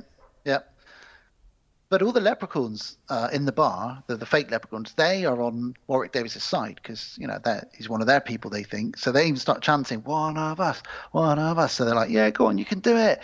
But yeah, Morty. In the end, actually, Leprechaun bottles Morty because he doesn't like that he's lost. So he runs off. We find out that Bridget is still in the cave and she's trying to escape. She's searching all around. It's like a bit of a maze in there. And she finds a locked box full of pipes. For some reason, there's a couple of bottles of Guinness in there. for fuck's sake. And she finds this one sort of dagger that she can use, like a very thin ice pick almost. She thinks, yes, I can use this as a weapon later on. So that's all right. She's got that. Very good. Leprechaun is in the bar, very, very hungover. The guy comes up to him and he says, all right, buddy, come on, you've had your fun. Get going. Because he thinks he's just a fucking drunk customer. He says to him, I'm not a dwarf and I'm not an elf. I'm a leprechaun. And he says to him, yeah, whatever. And he basically sort of takes the piss out of him and says, oh, you're going to give me 3 wishes, are you? And he says, oh, you're very good. You're doing a good accent. It's all very good. Then he goes over to the coffee machine, doesn't he? Yeah. And stabs gets his hand, doesn't he? He stabs his hands so he can't move. Steams his face. And then he steams him with the latte machine. Yeah. Now, I'm very disappointed in the writers here, Gav, or Warwick Davis. Why, Dan? Tell us all why. Tell us all why, Dan. Sorry. Because I would love the line when he got his face steamed off by the coffee machine to have been, see you later. Oh, but this is too before, like, the whole coffee thing was a bit of a cultural thing going on. Yeah. It still would have been cool to see him say, see you later. See you later. Or he could have just said, let us some steam, Bennett. Oh, yeah, could have done. But that's obviously been done by Arnie. Arnie and Warwick in a movie. That's what we need. Little and Large. Basket Case remake. Twins 4. They haven't done the second one yet, have they? with Eddie. Eddie Murphy.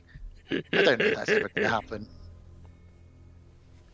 That's going to like the Expendables, but gone wrong, isn't it? With those 3 in it. Like, what the fuck? Who's taller, Warwick Davis or Danny DeVito?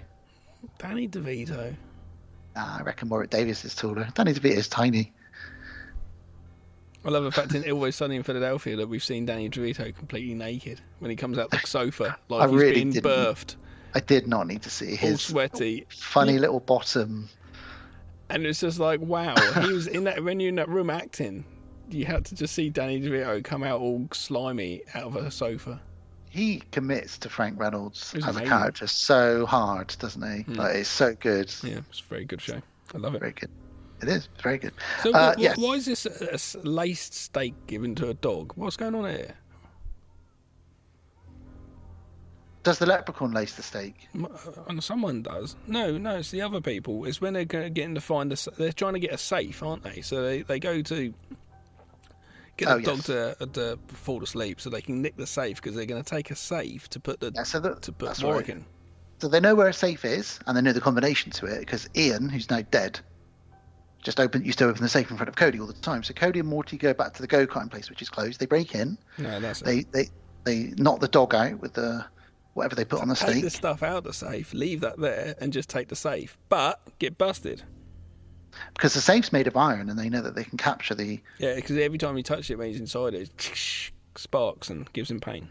Oh, one thing I forgot to mention, just before he kills the guy with the latte machine in the bar, the guy just says to him, look, just pay up and get out. And he says, so it's me gold you'll be wanting. And the waiter says, gold card, Visa card, MasterCard, whatever you want, just hurry up and pay. Yeah, no, it's not like, even that guy's better than the main cast of those two guys. He was quite good, the waiter, wasn't he? It's downplayed, and that's what you want, especially humour. You want downplayed. It's so much nicer. It's got more life to it if you downplayed. You could go over and watch a joke again and still get it. Do you know what I mean? Yeah. All right. Morty gets caught by the security guard outside and he says, is there anybody else in there with you? And he says, no, I'm on my own. And he's like, are you sure? And so Cody kind of hides. And then he's hiding in the ceiling and he falls through the ceiling. The leprechaun scares off the Rottweiler, who's woken up now. And they managed to lock, after a bit of a ruckus, they managed to lock old Leppy in the iron safe. Yeah, he goes for a dog flap straight into it. Yep, they caught him. Done. Nice. Should be the end of the film. But Morty seemingly has double-crossed Cody. Well, he's not, and he knows he'd get 3 wishes, doesn't he? So, yeah, he locks him in. But he says he knows what he's doing. So I guess he's thinking that he can... Yeah, because he wants basically to get money. So I guess he's trying to locking the kid in the room because he knows the kid is saying no, but he's going, look, I can do this and it'd be for both of us. And he's trying to do right, but he's a raging fucking pisshead. So He really is. So probably best not to go by his judgment right now. He says through the safe, he says, look, I want 3 wishes. I know you have to grant them. And he says, wish number 1, I want all of your gold, your pot of gold. And he says, okay, here it comes. Yep. And he's like, where is it? And he says, it'll be here any second. And where does it appear, Gav? In his tum-tum. So his stomach starts just grossly bulging to the point where it's like hanging. Pot of gold in his tummy. Oh, imagine how painful that would be. Yeah, he says, oh, make it stop, get it out of me. And he says, I will do if your second wish is you get me out of the safe. So he says, okay. So he says, now, I'll get it out now. Yeah, rips it out of his stomach, basically. He says the third wish. He says, wish it. And he says, I want to get one out of my stomach. And he slices him open. So he's fucked up. So Morty's dead now. I know. I like Morty. Leprechaun escapes. Security guard outside tries to arrest Cody. He's not a real cop, though, is he? And the Leprechaun does a girl's voice. And he tries calling him over or something. And then they look around, and Leprechaun's in his Leprechaun-mobile. He's got his own little fucking car. He's a bit like Gizmo. He's got a little go-kart with shamrocks all over it. Yeah. And he drives it full speed at them, but it goes through them because he hasn't got all of his gold coins, so he can't really hurt them. Yeah.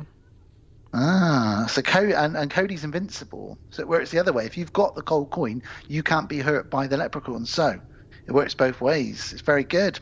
So Bridget, they go back to the cave, and Bridget's dressed up now in a sexy red dress.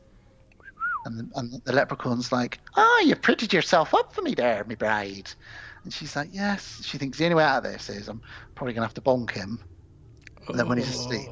No, she doesn't think that, but that's what I would do if I was her. She wants to do a Sharon Stone on him. She does. She wants to ice pick him in the head. Show him the ham sandwich. Fucking hell. So she pretends to be in love with him and try to get with him, and then she stabs him, but it doesn't work. It bends on him because he's still a bit invincible. Luckily, Cody pulls up outside in the car and he enters the cave. Leprechaun appears, and we get a bit of a weird moment where some Ray Harryhausen skeletons start attacking. Yeah, it's a fight with skeletons. Yeah, he fights all the ancestors of Bridget.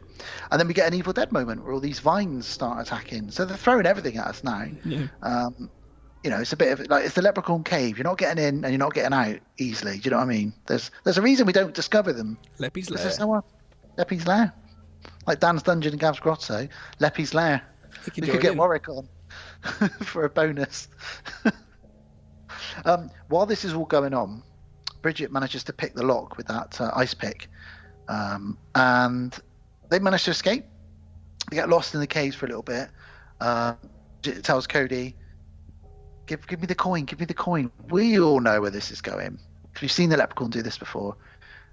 He gives her the coin, and she turns back into the Leprechaun, and it was all him all along. Yeah. Which means kiss the Leprechaun. Cody gets impaled on a piece of iron. Ugh. But it's a trick. He's not really been impaled. Why are you doing all these sound effects? And Cody stabs the Leprechaun, and Leprechaun doesn't understand how he didn't get hurt. And it's because earlier on, random piece of exposition, he found some licorice which looked like they're made of iron. So when the Leprechaun thought he was stabbing Cody with a piece of iron, it was actually some licorice. Right.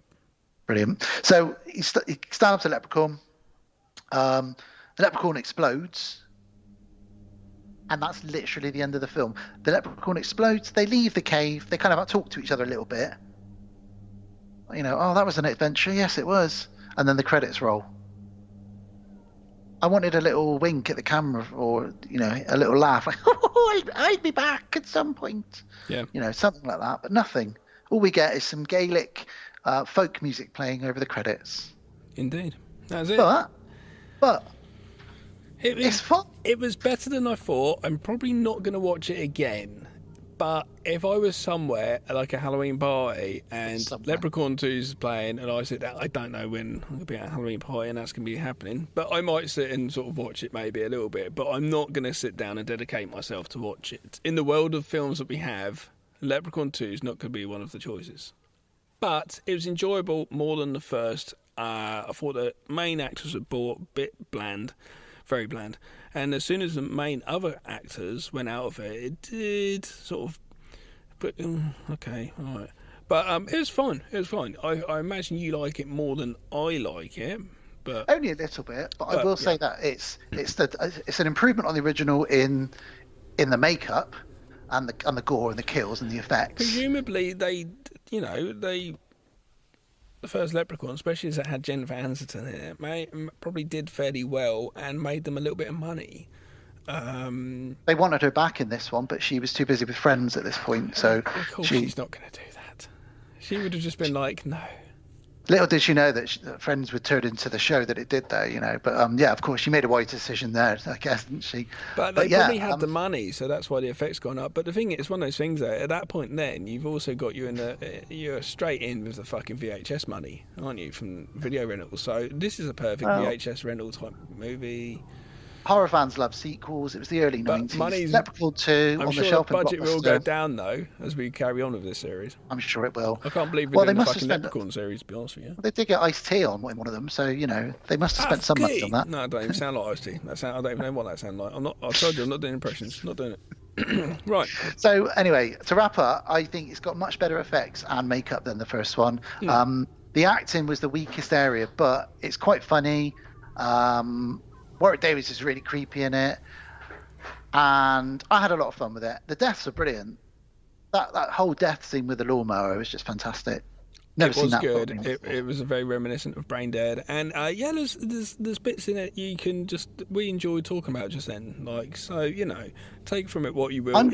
If you want to watch it, go ahead and watch it. I'm gonna give it a wee little Leprechaun thumb up there. I'll give it what Dan gives it. But the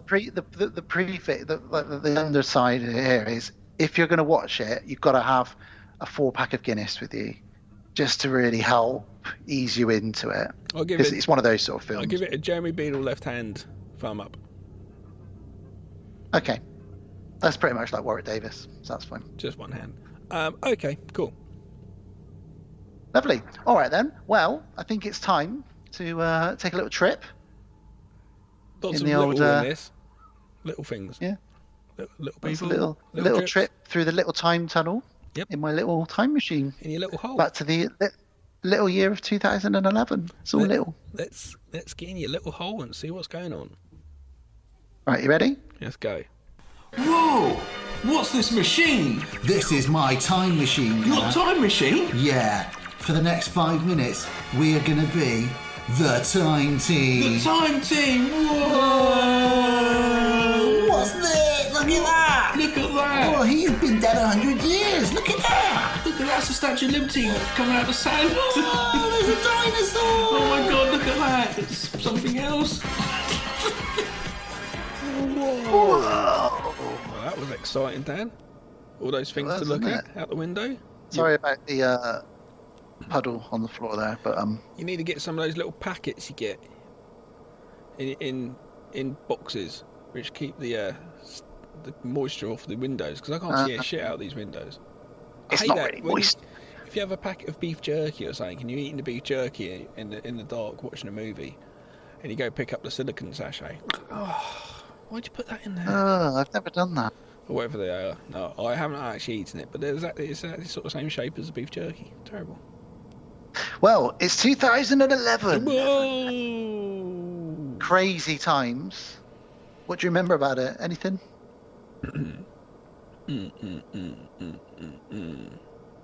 No? Well, I'll tell you something, Gav. I was filming The Shadow of Death. We're filming The Shadow of Death. That was 10 years ago, right now, and we were in a heat wave, and you were a policeman. Well, we were filming it in 2011, and then it came out in 2012, didn't it? Yeah, but we shot it in 2011, so we were filming Shadow of Death. So all of 2011, I I had an au pair came over, didn't know what the hell I was doing, but I managed to edit while she looked after the kids for the summer. So that's my 2011 was just making that film, and that was it. I spent 3 weekends running around the woods dressed as a policeman. So for one particular year of my life, I definitely remember 2011 quite well. Well done. Well, this was a sad year because the band REM announced that they were breaking up after 31 years. Did they break up? Yeah, I think they're back together now. They're kind of. I was gonna say I didn't know that. I was like, fucking hell, I'm a bit late to the party, aren't I? We also had a royal wedding, and Prince William got hooked, married. We had a death recently, didn't we? We did, yes. Yeah. Prince Philip. Yeah. We also had some deaths in 2011, Gav. Prepare yourself. Talking of crack earlier. Oh, was it Whitney? Amy Winehouse, the other crackhead. Right. And I know she's got a lot of fans. She was a massive crackhead, though. Who, Amy? And Amy Winehouse. So was Whitney was a massive crackhead as well. Amy Winehouse was just a fucking incredible voice. Like incredible voice. I'm really happy that at least we got a bit of that, and old Mark Ronson actually produced some of her tracks. I'm really happy that he got with her and just came up with this sound of the old ballroom sort of sound, but with a hip hop flavour, kind of poppy, I guess, a little bit. But I just all of a sudden it's just like, what the fuck's going on? This is really incredible. It's not something I would directly go for, but you can no denying when you listen to those songs, you're like, this woman's voice is fucking. She was made to sing. Do you know what I mean? It's phenomenal hair as well. Died at 27, did the fucking thing, you know. Yeah. But yeah, that is a shame actually. She was a very, very talented person. Somebody else. Ultimately though, she's one of those people destined to be like, boom, here I am, but I'm going to be going as quick as I came because just the way I am, you know. Well, talking of hip hop, we lost somebody else that I certainly listened to a lot. He sang a lot of choruses on Snoop Dogg and Dr. Dre songs. I'm talking about Nate Dogg. Passed away in 2011, heart complications, and I didn't know that. Yeah, did you not know? No. Oh, poor old Nate. No, I'm sorry, mate. I've broken that to you there. I'm so sorry. That's okay. Nate Dogg, what a legend, and of course, Regulate will probably be the one most people from. 16 in the clip and 1 in the hole. Nate Dogg is about to make some bodies turn cold. We're not don't start rapping. We're going to lose audience. So he died, but somebody else died this year as well. Okay. Someone who was a very rich man and he invented lots of phones. Oh, Jobs. Yeah, Jobby, Stevie Jobs. My dad used to call. I think he still does. Going for a poo, a jobby. Steve Jobs, going for a Steve Jobs. He doesn't say going for a Steve Jobs. He goes for a jobby. My favourite, still one of my favourite stories about dead celebrities and your parents is that your mum saying, "Oh, that actor from Pink Panther died, Gav." She's talking about Chadwick Boseman, who played the Black Panther. Bless her. I know. Because you were like, what? Peter Sellers? He died years ago. That's what I said. Peter Sellers, but he died years ago. You're right. Well done. So yeah, a couple of deaths there. Jill Scott Heron also died. Yeah, jazz musician. And somebody who will never die. This year they proclaimed they were invincible. They had tiger blood. They were a warlock. But he got fired from 2.5 Men. I'm talking about the one and only Charlie Sheen. This was the year it all came out for him, that he was an absolute massive cokehead. Got fired from 2.5 Men. Unfortunately, this is the year that he had his breakdown. And unfortunately, he's a celebrity. And his breakdown was because he found out, he had AIDS. HIV, rather than fall. HIV, it was HIV. And he has the virus and wasn't going public with this, and just obviously took more things to calm it, like different drugs, booze, whatever you do, and the power of the internet and YouTube and all that stuff. Sarah didn't even know about this, and I was like, "What, you don't know about this shit?" So we went on YouTube, and I started showing her some video clips, and I was just saying, it's just crazy, it's just because that's when I had that conversation with you when I was going on that cameo, and he's on there. Yeah, you get Charlie Sheen to do a cameo for you. Tiger blood, man. bless him, but at the same time, he's done a lot of partying. I don't think at times he's been the nicest to women. And potentially, there's an allegation that he raped Corey Haim. Yeah. So, that all came out. That, again, is an allegation, in case any lawyers are listening. But, yeah. So, some weird stuff. But Charlie Sheen's certainly a character. And this was the year it really took off. There was that meme going around about winning, always winning. He was just always saying that. It's brilliant. I mean, it was a good moment, but yeah, it was sad. He was having a breakdown though, and it wasn't too sort of said about it. So yeah, but I feel for him for that, and it must be so hard when that whole bit of becoming a person known. Not necessarily if you're a celebrity, not however you want to class it, but becoming that and then being all of a sudden that one day you walk downtown, you go to the supermarket, and you're just like, why is everyone fucking looking at me? Do you know what I mean? If when someone looks at you, you'd be like, why are you looking at me? Or I was reading, on a side note, talking of that sort of thing, I was reading something, Alison Hannigan, who was in American Pie, she was in Buffy the Vampire Slayer, the flute girl. Oh, yeah, flute girl. She says, because her daughter's like 10 or 11 or 12 or something, she says, oh no, people come up to her in the street and they say, oh, I know you, this one time at band camp, and she has to say to every single person, and please don't finish that line because I'm with my daughter, and she has to say that to like anytime anyone comes up, because that's the only line people say to her. It's like the dude in Ghostbusters, people will try and fight him. Fight him and say to him like, oh, dickless, and try and fight him and stuff. I would try and fight him. I fucking hate that guy, and I would fight him. Yeah, he was not nice to Holly Gennaro either. Come on. And also, if I ever saw the kid in the wheelchair from Texas Chainsaw Massacre, Gav, wheelchair or no wheelchair, he's getting knocked out. Apparently a very good actor who stayed in character the whole time. Getting knocked out if I see him. But yeah, it must be really hard to actually have that whole celebrity thing do that. So bless Charlie Sheen for that, but at the same time, like...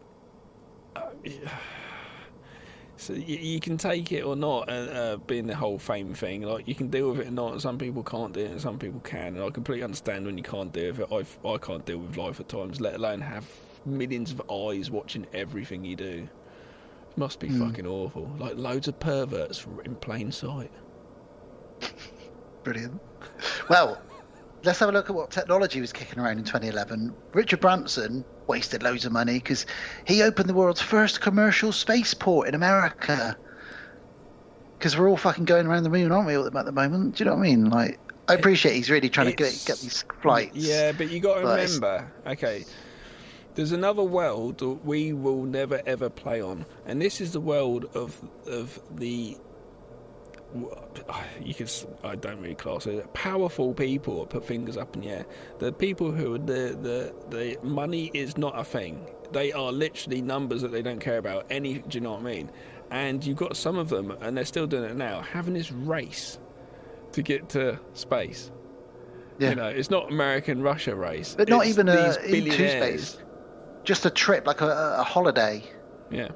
No, even the people who are not designing it, the people who are queuing up to do it, it's going to be like the richest of the rich going on to like Elon Musk's fucking trip to Mars as soon as it's done, It's crazy. So that was Richard Branson. He did that. Yeah. Other bits of technology. So him doing that early is because of that. It's literally going to be like an ego thing as well,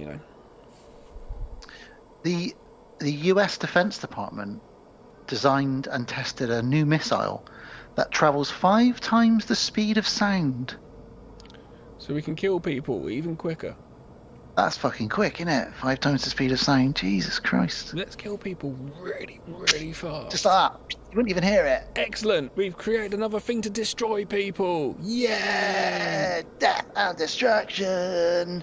And an iPhone 4S came out. Who really cares about that? I tell you. That was what... Do we go into this now, or do we go into World of Strange? There's a fairly 50-50 chance that this is all a simulation. Save it for World of Strange. Alright, there's a teaser for World of Strange. I'm going to go off on one. Yeah, talk to me about this theory you've got. The only other thing I would mention is there was another death.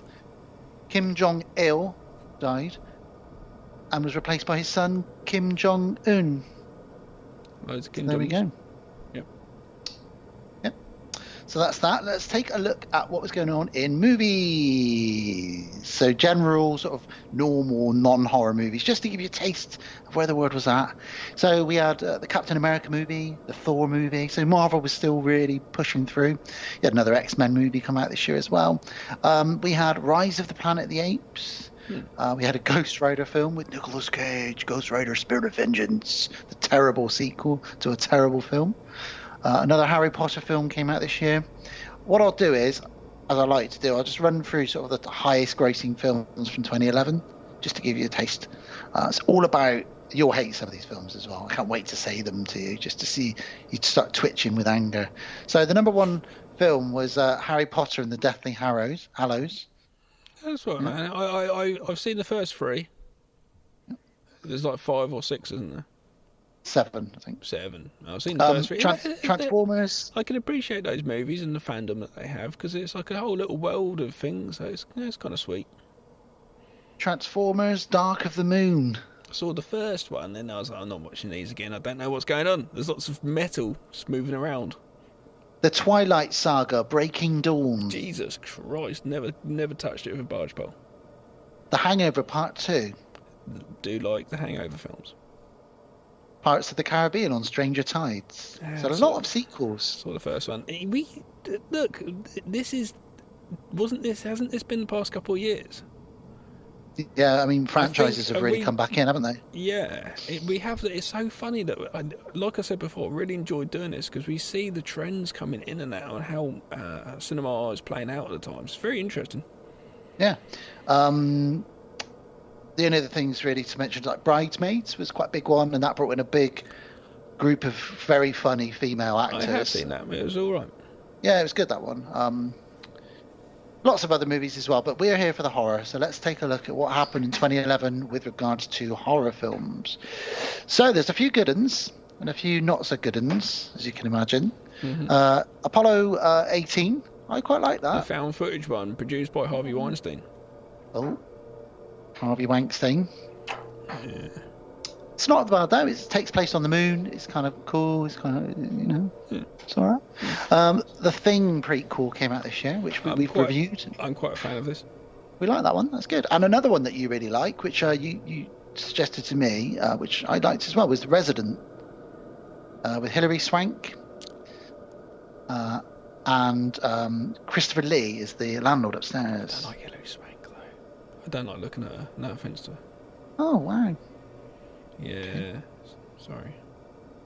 Well, as it's our sort of St. Patrick's Day / Easter episode, there's an Irish actor, Colin Farrell, who appeared in the remake of Fright Night this year. Yeah, do you know what? It's actually in my DVD collection, and I think I only saw it once, but I think I was kind of surprised because it had that kid who was Odd Thomas. Yeah, he's dead now, isn't he? He was in Star Trek. Yeah, and, unfortunately died from a really sort of kind of freak accident of just... He ran himself over. He ran himself over in his car. Yeah. Like, that must have been just fucked. Anyway, yeah, I think he had really good appeal, and it's a shame that he passed because I think he actually would have gone on to do quite a lot of stuff. But him being in it, and obviously McLovin being in it as well, and Colin Farrell, because I like Colin Farrell. It was okay. It was a lot better than I thought because Fright Night to me is, at some point I wouldn't mind getting a tattoo of something from Fright Night. I love Fright Night. Yeah. But it's not bad. What do you think? I thought I watched it and wanted to hate it so much because exactly the same. Fright Night is really up there for me. It's one of my favourite, especially like 80s vampire movies. But I came out of it like, that was all right actually. It wasn't. It wasn't as bad as it could have been. I watched it again a couple of years ago, and I thought, still really quite fun. Colin Farrell's having a great time in it. It's a good cast all round, well written. It's just, obviously, if I ever want to watch a Fright Night movie, I'll always go to the original. But yeah, and then, if it's ever on TV, I'll definitely watch it. And the second one, because then there was a remake. There was a sequel to the remake. Yeah, there was. Yeah, and it has nothing to do with any of it really, and it's awful. It's so bad, and it's literally like, This is stop doing this. You've literally done this to try and make money. There's nobody else has any skill whatsoever in making this film. Like, you managed to keep it in focus and have the lights on, but like, what the fuck? Why bother? You know, if it's not good on paper, then just save those resources for another film. You know. Well, a movie that came out this year, which I'm a massive fan of, home invasion movie with a twist. You're Next. What? Why? Really what did I do? like this. Oh. I've only seen it once, but yeah, and this gave Barbara Crampton a new release to the world of horror again. You know, I enjoyed this film. Had a little twist here and there, but yeah, it was alright. Yeah, I really enjoyed that. You've good even film. got Ty West as one of the actors in it, so you got all that sort of mumblecore crew. And it's very a great twist halfway through, and you know, just great stuff. Talking of great twists, Cabin in the Woods came out this year. Delayed film from a few years ago, been on a shelf, which was weird. But obviously, then Chris Helmsworth, I think it's Chris, is the four. Yeah. Is he? Yeah. Because of him doing that and Avengers coming out, they pulled this out at the same time, which makes sense. But it's a good film. Like, probably didn't know what you had at the time, I'm guessing. It's become something of a modern day cult classic, hasn't it? It's just done well, even though it's a kind of, because some people though, some real like hardcore horror fans did look at this as a diss to the horror society and the horror movies, and it being like an outsiders thing. But you can't. You're looking at the craftsmanship in it and the designs of the creatures and stuff. You're like, no, there's still like someone who loves these movies. They're not taking the piss. They're giving it more of a homage. I understand. Yeah, it's more of a fun homage. I think it's almost like a sideways look at horror, that particular type of horror. And it kind of answers a lot of questions. If you want to, you could apply the rules of this to so many horror films and understand. And it's fun. Yeah, we covered it, didn't we? We did, yeah. We covered it with Evil Dead for our Cabin in the Woods episode. What, the original remake Evil Dead? The second Evil Dead, not the remake, Evil Dead 2. Oh, nice. See, I don't remember any of this. I'll listen to them one day when I've got dementia. I'll be like, oh, I like this podcast. Brilliant. Well, another movie that came out this year, which, again, it shouldn't have been good. And again, this is a young British writer and a young British actor, actually. Attack the Block. And it turned out to be a real fun movie set in London about aliens attacking. It's a bit of a horror movie as well. John Boyega has gone on, obviously, to be in Star Wars movies and stuff. And it's just a fun movie. Do you like Attack the Block? I like the Attack the Block if they didn't have those accents. You don't like the accents? No, and I know people who live in Brixton blocks and their accents aren't that strong. Do you know? It was just a bit like, oh man, come on, like, I get it, but it was just a bit like, I was a bit full on. I don't know, but I did enjoy the stuff I did like in it here and there. But no, in total, no. I tried to watch it again not that long ago, and I stopped. I went, no, not for me. Which is a shame because I thought it would be for me, but no. I could have done without Nick Frost's cameo. Yeah. But it was all right. Talking of that accent, there was New Year just gone, and there was the kids next door. The parents had gone away, and the kids next door had decided to have a bit of a New Year's party. Considering it was COVID, they shouldn't really been doing that. But me and Alice let it slide. But they started making loads of noise, and I could hear them through the wall going, "Yo, blood, listen up, blood, yeah." And they started hitting the wall. So I hit the wall back, and they hit the wall back again. So I went storming downstairs. It was like 1 a.m. I banged on the door, and my heart was racing because I didn't know what these people were like. I just knew I could hear their accent. And then they opened the door, and this kid came out, and he went, "What?" And I went, "What do you mean, what? You just banged on my door, my wall, my pregnant wife's in bed, and you're having a party during COVID? What do you think you're doing?" And he went, "Oh, I'm terribly sorry. You see, what's happened is our mother's gone away, and she did say we could have 1 or 2 friends over. We will turn the music down. In fact, maybe we'll take the party into the living room rather than in the upstairs bedroom." And I said, "If you could, that'd be great." And I thought, why is he suddenly speaking like this? It was so funny. I was very shocked. Did they quieten down? They did quieten down, yeah. That's hilarious. I had a neighbour once. I was DJing with a friend, and my folks were away, and I had the windows open, but it was so loud on the street. It was so loud. My neighbour actually had to throw stones at the window. Oh my God! Jesus Christ! I even got a little card and put it for the door saying sorry about that. me and my sister got in trouble once when my mum and dad used to go out when we were first allowed to be alone on our own. Like when I was probably about 9 or 10, and Emma was a bit younger. My dad had one of those giant stereos, the size of like an oven, back in the 80s, and I'd put on like, I don't know what it was, some song, and we turned it up to like the highest volume to see just how loud this stereo could go, and we played about 4 or 5 songs like that. As a kid, you're not supposed to do shit, but you can't help it. So it's so hard, me being a dad now, my kids do stupid fucking shit, and I end up it comes out my wallet. Go on. Well, we got caught because apparently whilst that music was playing, someone was banging on the door and we just didn't hear it.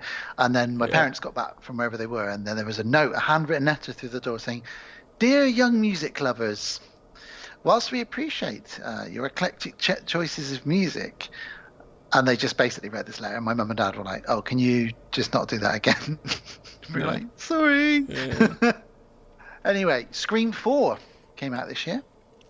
Okay, yeah. What are your thoughts on that one? I went to cinema to watch it. I'm going to go to cinema to watch the next one. I'm a fan of the Scream series. Even if they got really fucking shit, I'd probably still go to the cinema and watch the Scream series. This fourth one, it was a case of as soon as you start watching, like, okay, what they could do, the intro's going to have a twist, and it was like a 3-pointer twist in the intro. The movie was okay. I don't know what was going on with Gail's hair. That was fucking really bad. Yeah. It was okay. What do you think? It's the one I've seen the least. I've probably only seen it twice. I've got it I've got it on Blu-ray. It's in the collection. Scream 2 is actually my favourite out of all of them. Okay. But I actually really like Scream 3. I just don't remember much about Scream 4 to be able to tell you what I thought of it, really. Watch it again sometime. Yeah, I want to. I want to go through them all again in time to watch Scream 5.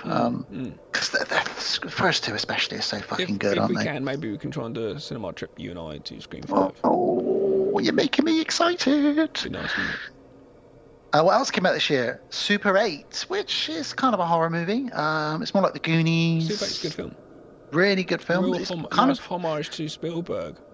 I feel like it kickstarted the whole Stranger Things thing. It went that way, definitely. It's could be better, but I actually kind of like it. I like all the cast. It's acted well. It's right. Final Destination 5. Yep.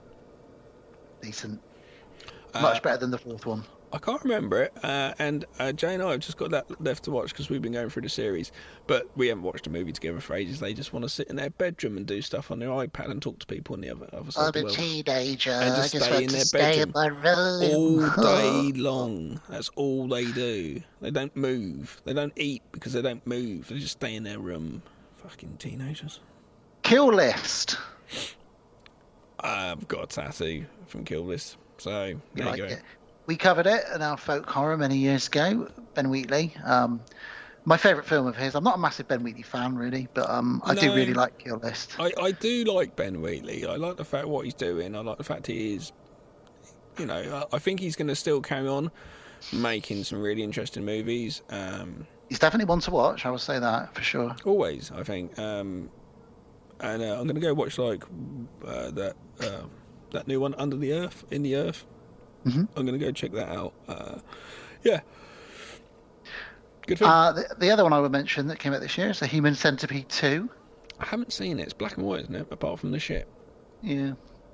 I've not seen it, but I mean, that sums it up, doesn't it, really? Me and you have put our arms around the main guy and snapped drunkenly, put our thumbs up, going, yeah, for a photo with Lawrence Harvey. What about Red State, Kevin Smith? Good film. Very good film. Yeah, I don't think I've tried looking for it in my collection recently and I couldn't find it for some reason. You did have it. We watched it on Blu-ray.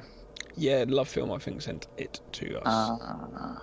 I'd love to cover that and Tusk at some point. And I know you said Tusk makes you just feel disgusted, but I would really love to cover that as a Kevin Smith. What a shame with Tusk was I really enjoyed the fact that it was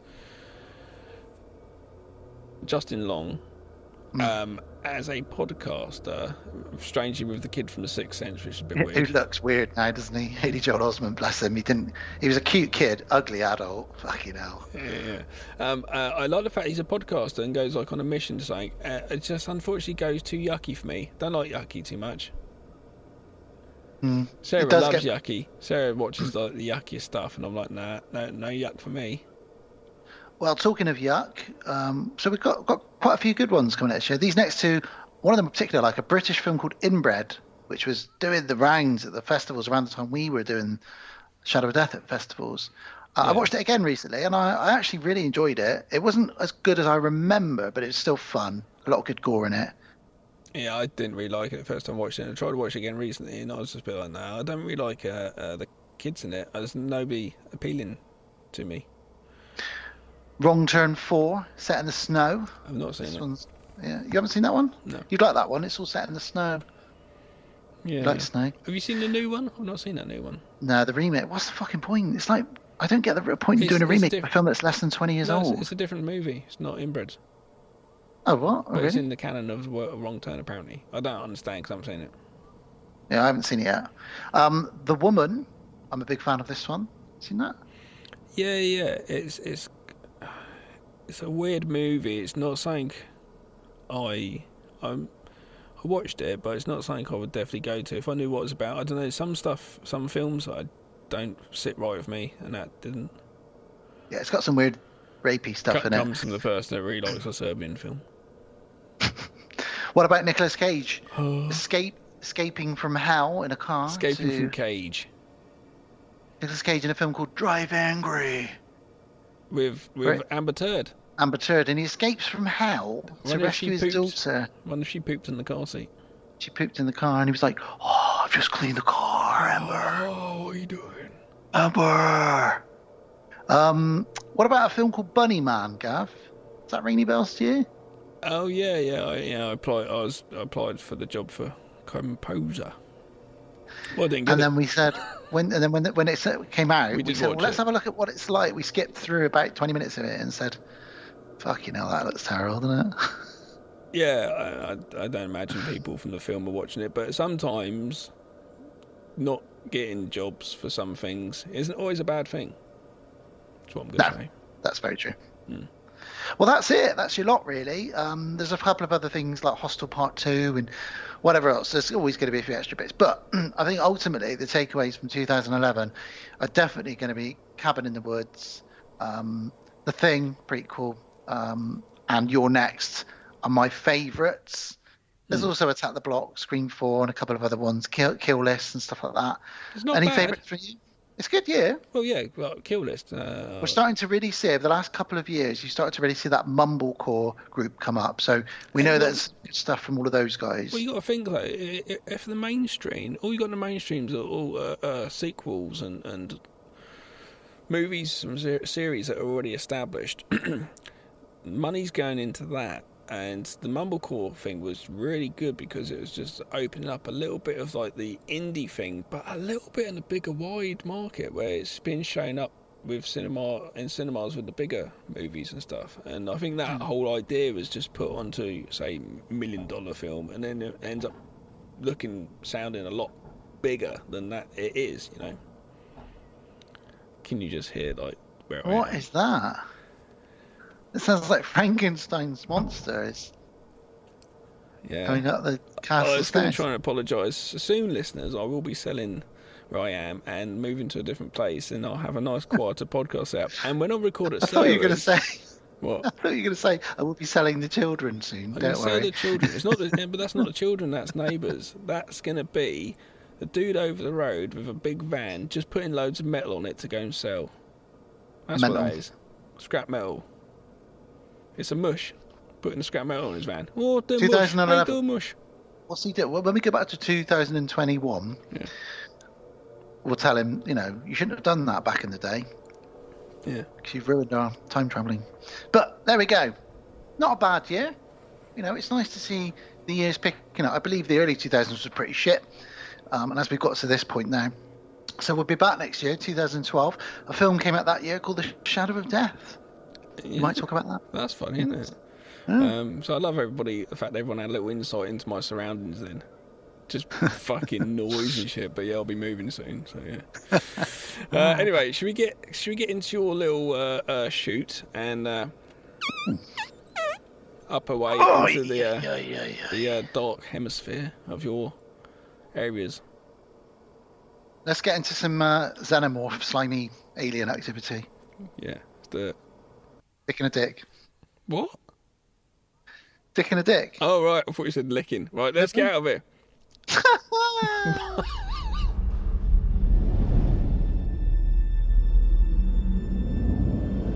7 days ago, one of my satellites over Antarctica discovered a pyramid. Where exactly on the ice is this? It's not on the ice. It's 2,000 feet under it.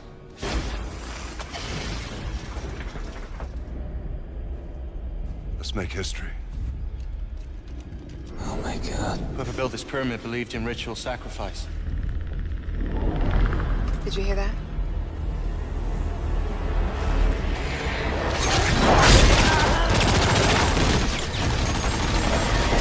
What was that thing? What's going on? Let's go!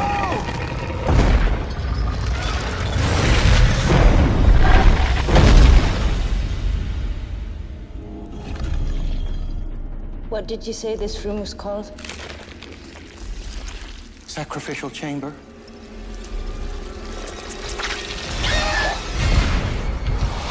This story's all here. This whole thing was a trap. They're not hunting us. We're in the middle of a war. They're using us as bait.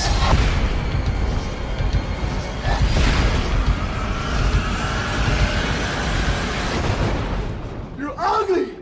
Son of a...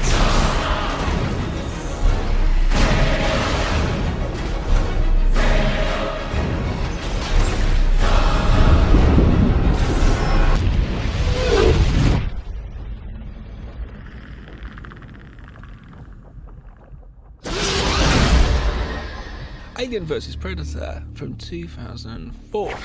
During an archaeological expedition to Buiviti Island in Antarctica, a team of archaeologists and other scientists find themselves caught up in a battle between the two legends. Soon the team realise that only one species can win. Whoever wins, we lose, is the tagline. Simon Pegg once said of this film, whoever wins, we left. Because he walked out of the cinema, he didn't like it. Yeah, whatever.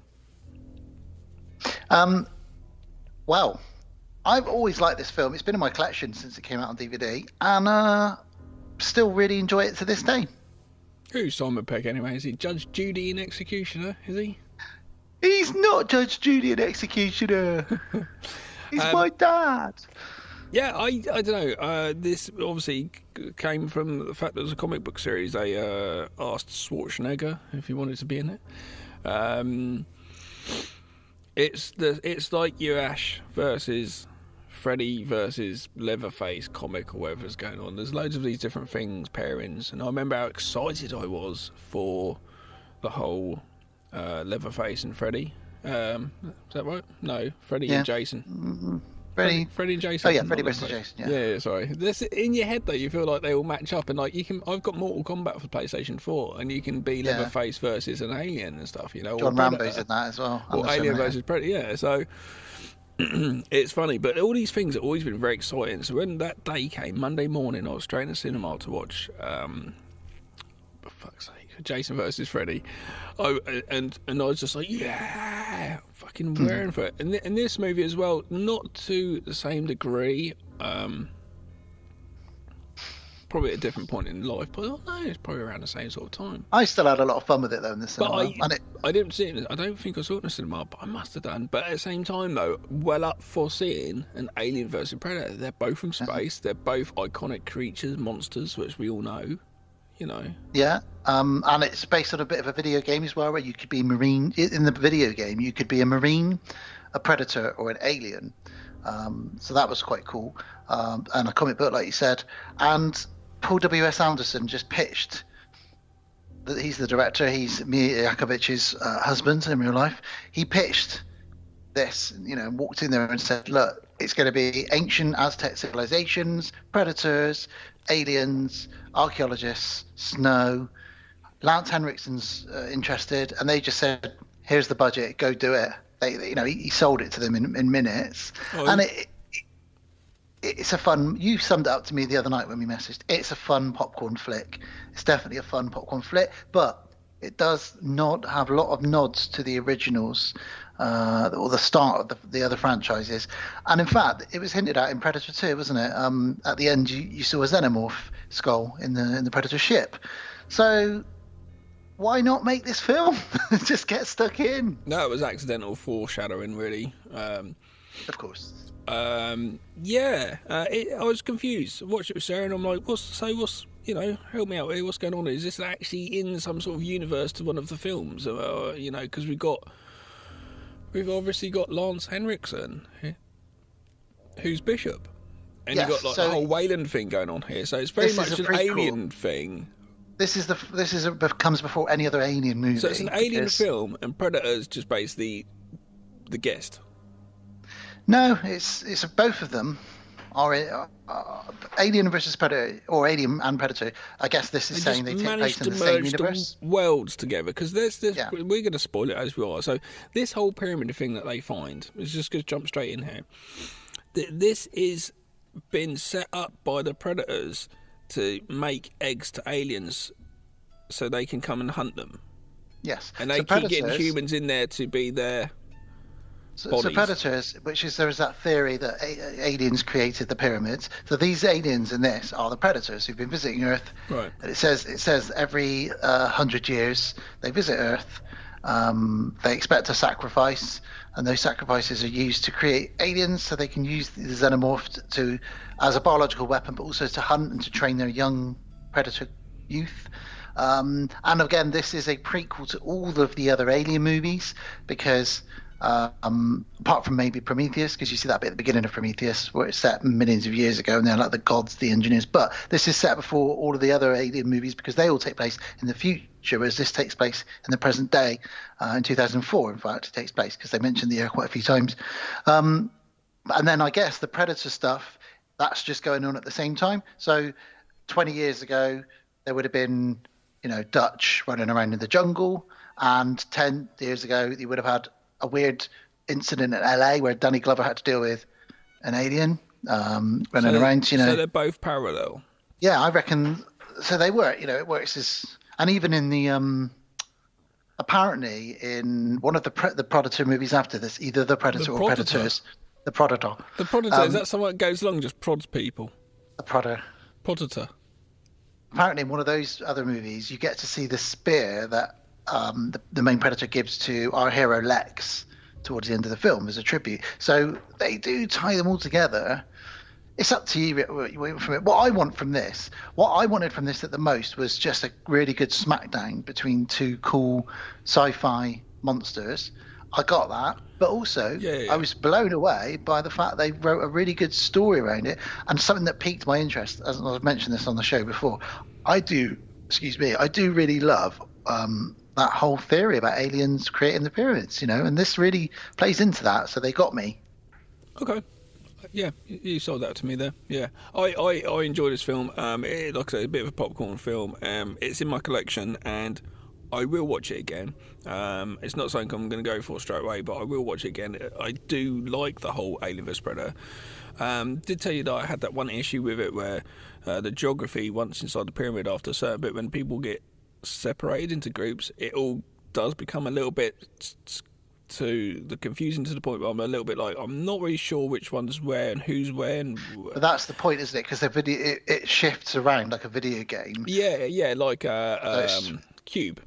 Yeah. Or Cube, yeah, and it's like a platform game really at points, a platform video game, because they're jumping between platforms, and then the walls will change, the wall will open, the floor will open, and every 10 minutes, he works out every 10 minutes the pyramid shifts, and that's again part of the training for the predators. Is their environment is always changing, they have to hunt these xenomorphs and survive, and I think what sells it for me the most is, I stand by what I say when I say this, the Predator is still probably my favorite, most badass alien.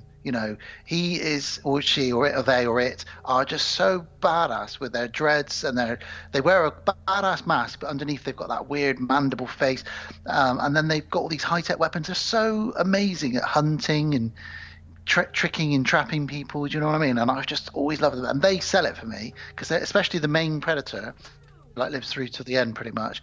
He is such a badass and doesn't even speak. So, and I guess the final thing I would say is, you talked about Lance Henriksen, and I guess that's the tie it in as well, isn't it? Because there's Bishop, but I guess because he created Wayland, the company, kind of like that deleted scene in the Terminator movies where you find out that the Terminator was based on, Arnold was playing a soldier, and they based it on him because he had a good physique, etc. So I guess he based the Bishop robot on him, or they wanted to honor him because he dies in this. So I guess they wanted to honor him later on when the company really took off. Yeah, and they sent a robot into space. Absolutely. So yeah, it still sort of stays in the canon of both these films, which it's very interesting to put that together.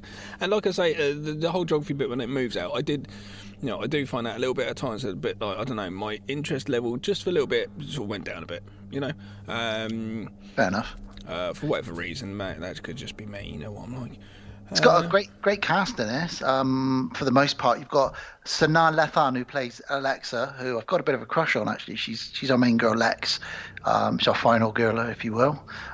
You've got, again, Lance Henriksen. Ewan Bremner from Trainspotting turns up, doesn't he? I thought you'd say Rory Bremner. Not Rory Bremner. That'd be weird, wouldn't it? Ewan Bremner. Colin Salmon. You'd have Phil Cool next, wouldn't you? Oh, Jesus Christ. Why was I thinking of Johnny Vegas then? I don't know. Johnny Vegas. Yeah, Trainspotting. Spud from Trainspotting. Yeah. So he's Spud in my notes, so you know. That's right. That's fine. You call him Spud. I've called him Spud all the way through this. That's what I'm doing. Yeah. So Spud gets his chest burster. Spud gets a gun. Spud screams. Spud gun. I like it. Well, let's get into it. So, lots of nods all the way through this. The first shot looks like an alien queen. Very clever, tricks us, and it's actually just a satellite for Wayland, the company. And that's picking pretty up cool. A heat source, though, isn't it? It is. So it's over in Nebraska, and yeah, it's picked up this weird heat signature, which we'll find out a little bit more in a minute. And again, this all fascinates me. Imagine if they found a heat signature on the ice and they discovered in it. I mean, they've discovered pyramids where they shouldn't be, and ancient monuments and things. They're forever finding another Stonehenge underground. Especially as sea levels here and there rise and dip and etc. and where we lose in water in different places, you're starting to find stuff. And now we have the moment which was pretty much made for Tom Cruise. A rock climber gets a phone call about going to be. You got to be somewhere, but I'm rock climbing at the moment. I won't be there for days. Don't worry about it. We're in a helicopter and we're just here to collect you. Oh, such Colin a Tom Salmon. Cruise moment. Colin Salmon at the top is like, yes, I thought you might say that. Get in the helicopter. He is. He gives it. Him along with old Lance do give it a little bit more cred, because he comes across and almost gives it this like it's a fucking James Bond mission type thing. Well, he actually was almost cast as Bond when they were rumoured to be casting a black James Bond. Well, he's got the voice. Yeah, I think he would do it. He was also in the first Resident Evil movie, directed by Paul W.S. Anderson as well. And indeed, he was. He's the head of the group of security, or whatever. The Umbrella Corporation, or whatever they're called. So we then cut to. So that's Lex. She's picked up in a chopper. She's being recruited. Good don't know what for yet. She's got to the chopper. Snuck in. Brilliant.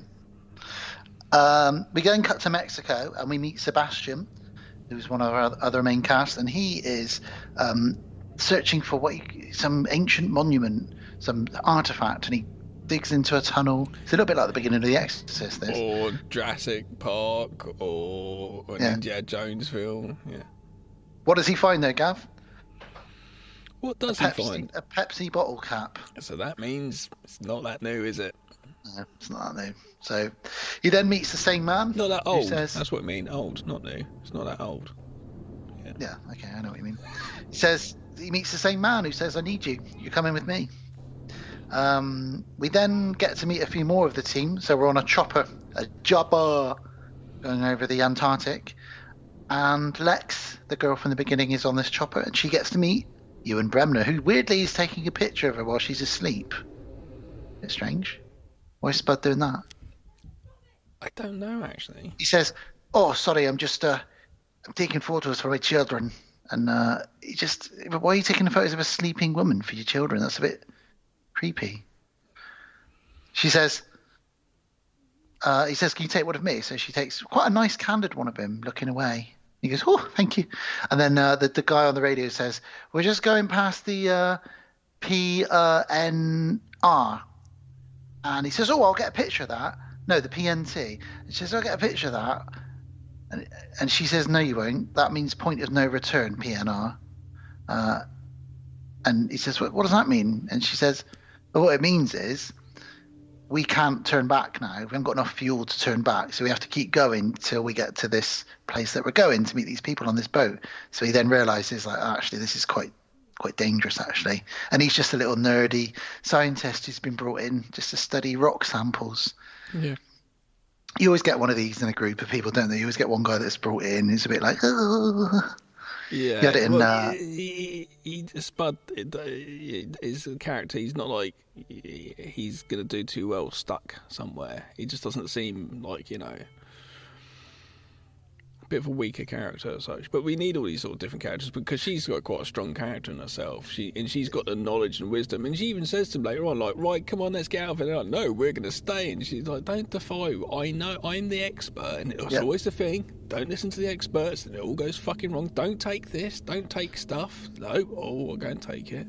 She is really underrated and amazing in this, I think. She's so strong and just a badass, and she really channels that kind of Sigourney Weaver, Linda Hamilton. She doesn't really do anything for me, to be honest with you. Oh, really? I thought she's brilliant. No, she's just a passing character. She does the job fine, but I don't excel in my judgment of her in any sense. I just think that she, particularly towards the end, which we'll get to, I think she's awesome. So they land on this boat, and we get this scene which we've seen in so many films where a group of people are recruited, and it's been done in Aliens as well. This is the mission. This is what you're all here to do. And Lance Henriksen shows up, and he says, hello there, my name's Mr. Wayland, and I'm here to tell you why you're all here. Basically, we found a temple, which we think is a pyramid, in the ice. And in the Antarctic, and one of the guys says, well, straight away, he says, that looks like a combination of three different, of Egyptian, of Mayan, and of something else, like Cambodian, three different ancient civilizations, and that shouldn't be. And also, why have we never seen it before? And he says, oh, because we found it under the ice as well. His middle name's Bishop, by the way. It's Charles Bishop Wayland. There we go. Yeah, so you're right with that idea. Scientists have all got little scientist boners now because they're sort of saying, well, this could be the first ever pyramid.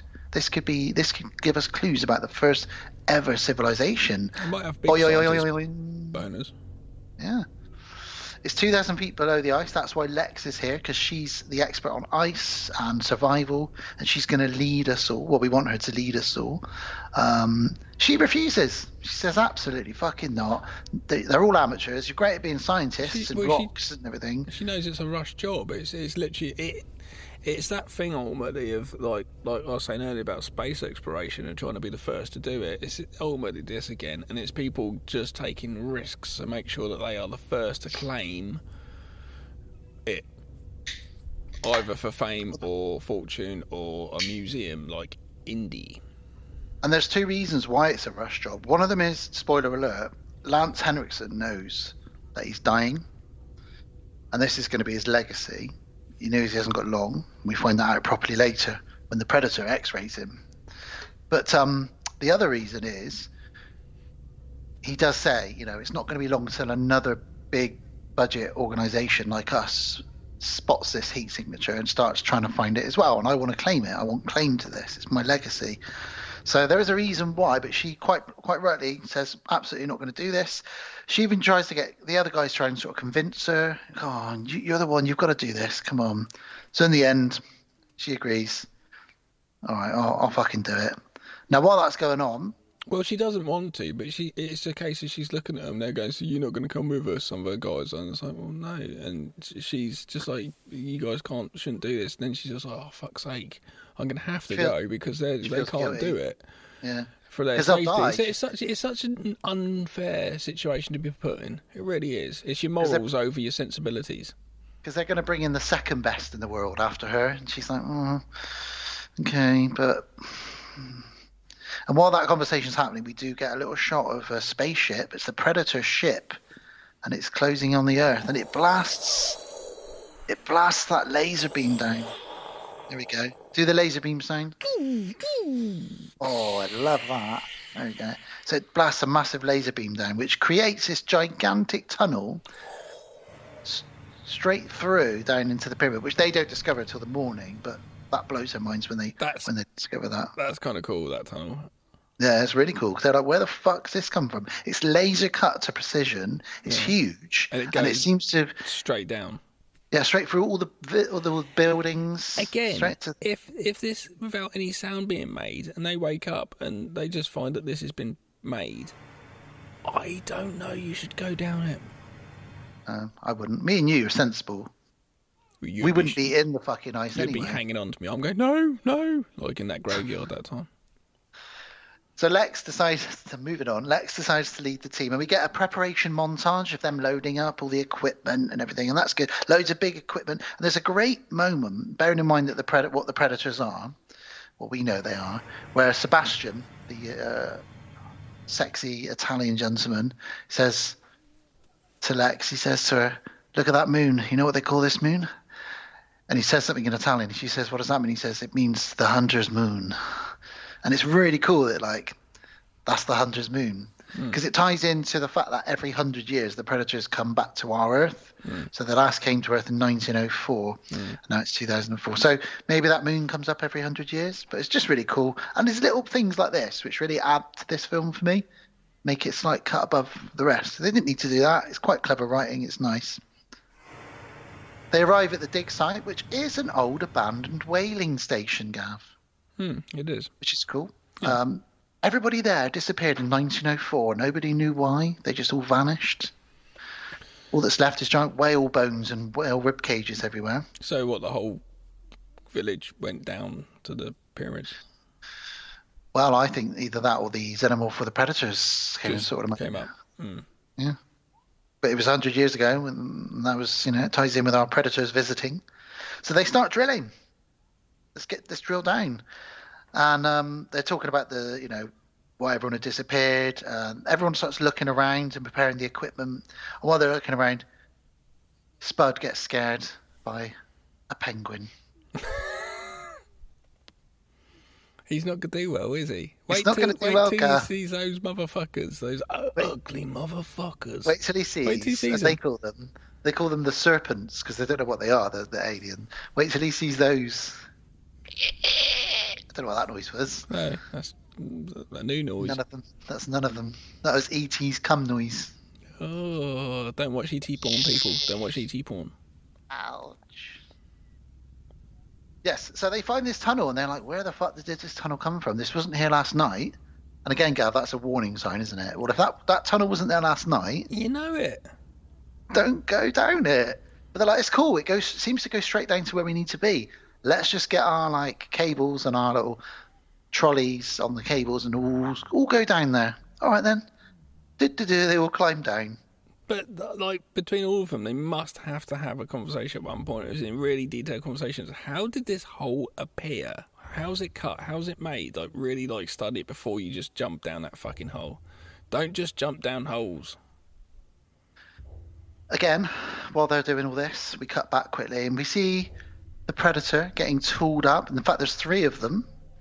Even worse. 3 fucking Predators. And they're all about 7 foot. They're big muscles with faces. Like, what the fuck? I Hang wouldn't on, know what to do with one. Let's describe them. About 7 foot each, probably. All very muscular, like you said. They've got very sharp nails. Before we even get to the weapon side of it, take them I was going to say, naked. Yeah. They're still very Ugly formidable. motherfuckers. And then they've also got all this badass technology. One of them's got a samurai sword, a radio-controlled samurai, not a samurai sword, a radio-controlled ninja star that comes back to him. But then they've again, all got it's like ultimate weapon, though, isn't it? Like the Predator. They've got these lasers on their shoulders and spears and grenades and wrist gauntlets with buttons on them that explode. Yeah.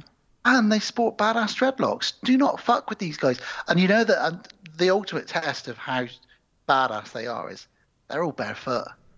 Yeah, not even Only one other man took down a whole group of terrorists barefoot. They're like, there's happened to be like a fish one day just swimming around, and like this crazy electric bolt of radioactive goo struck them and just turned them into this man fish. Are you describing a loose plot of Ninja Turtles to me?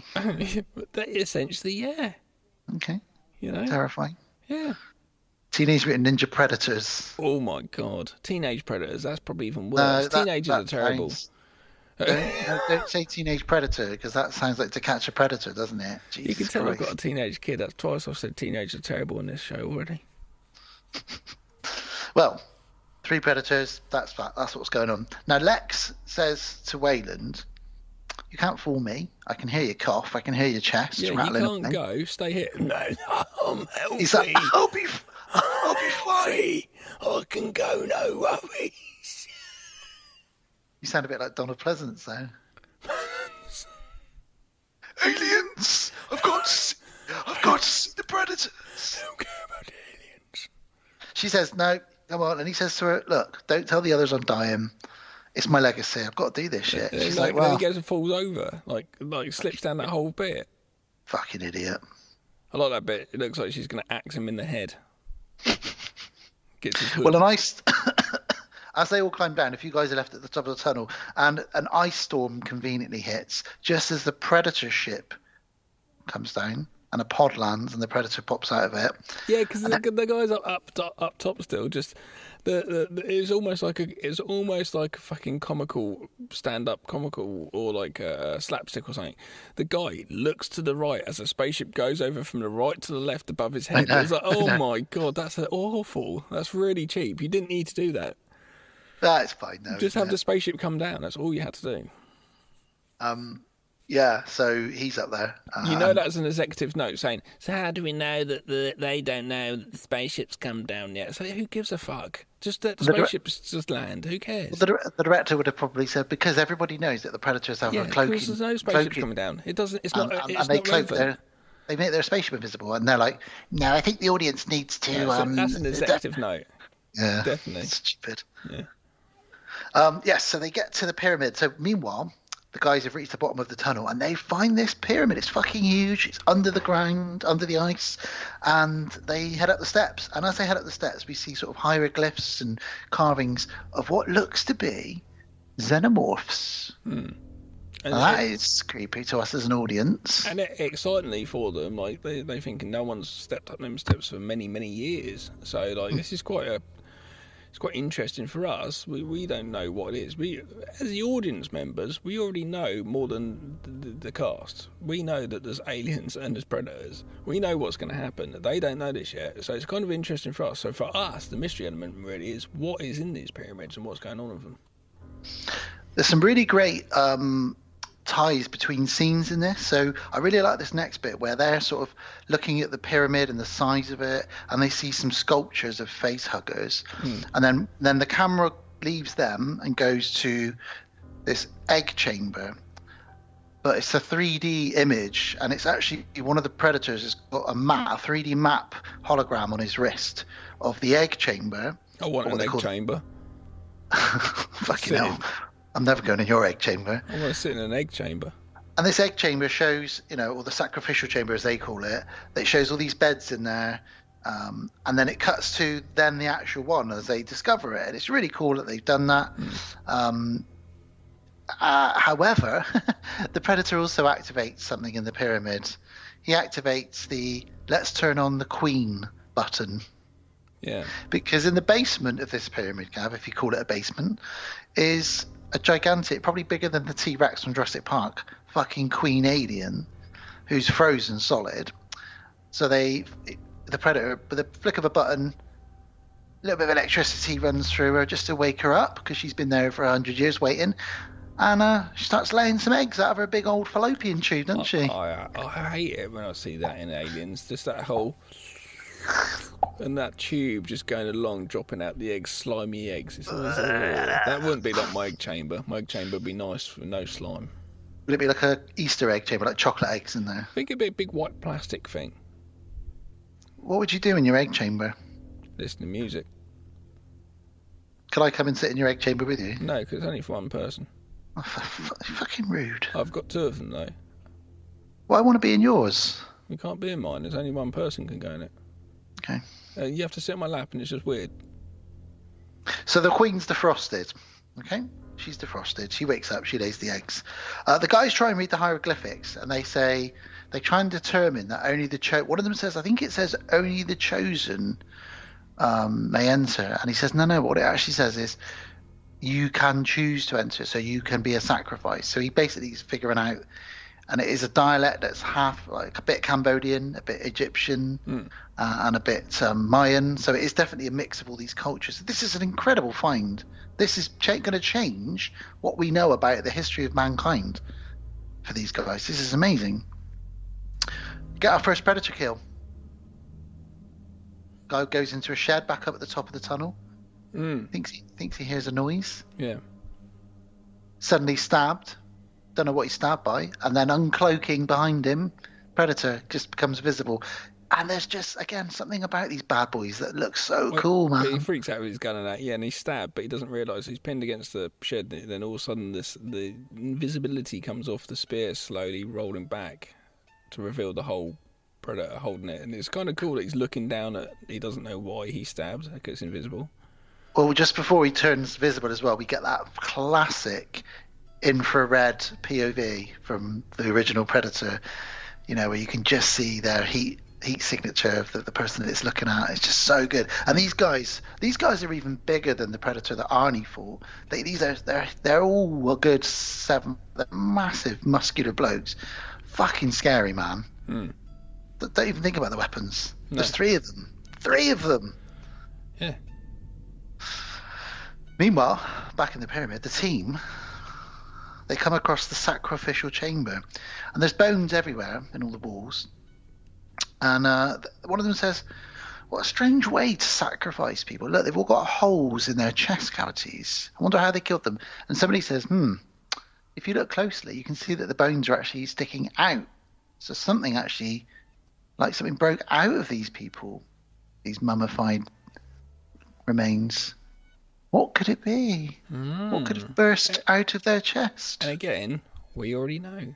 We didn't mention about the one guy getting away from the Predators and just falling down that whole tube.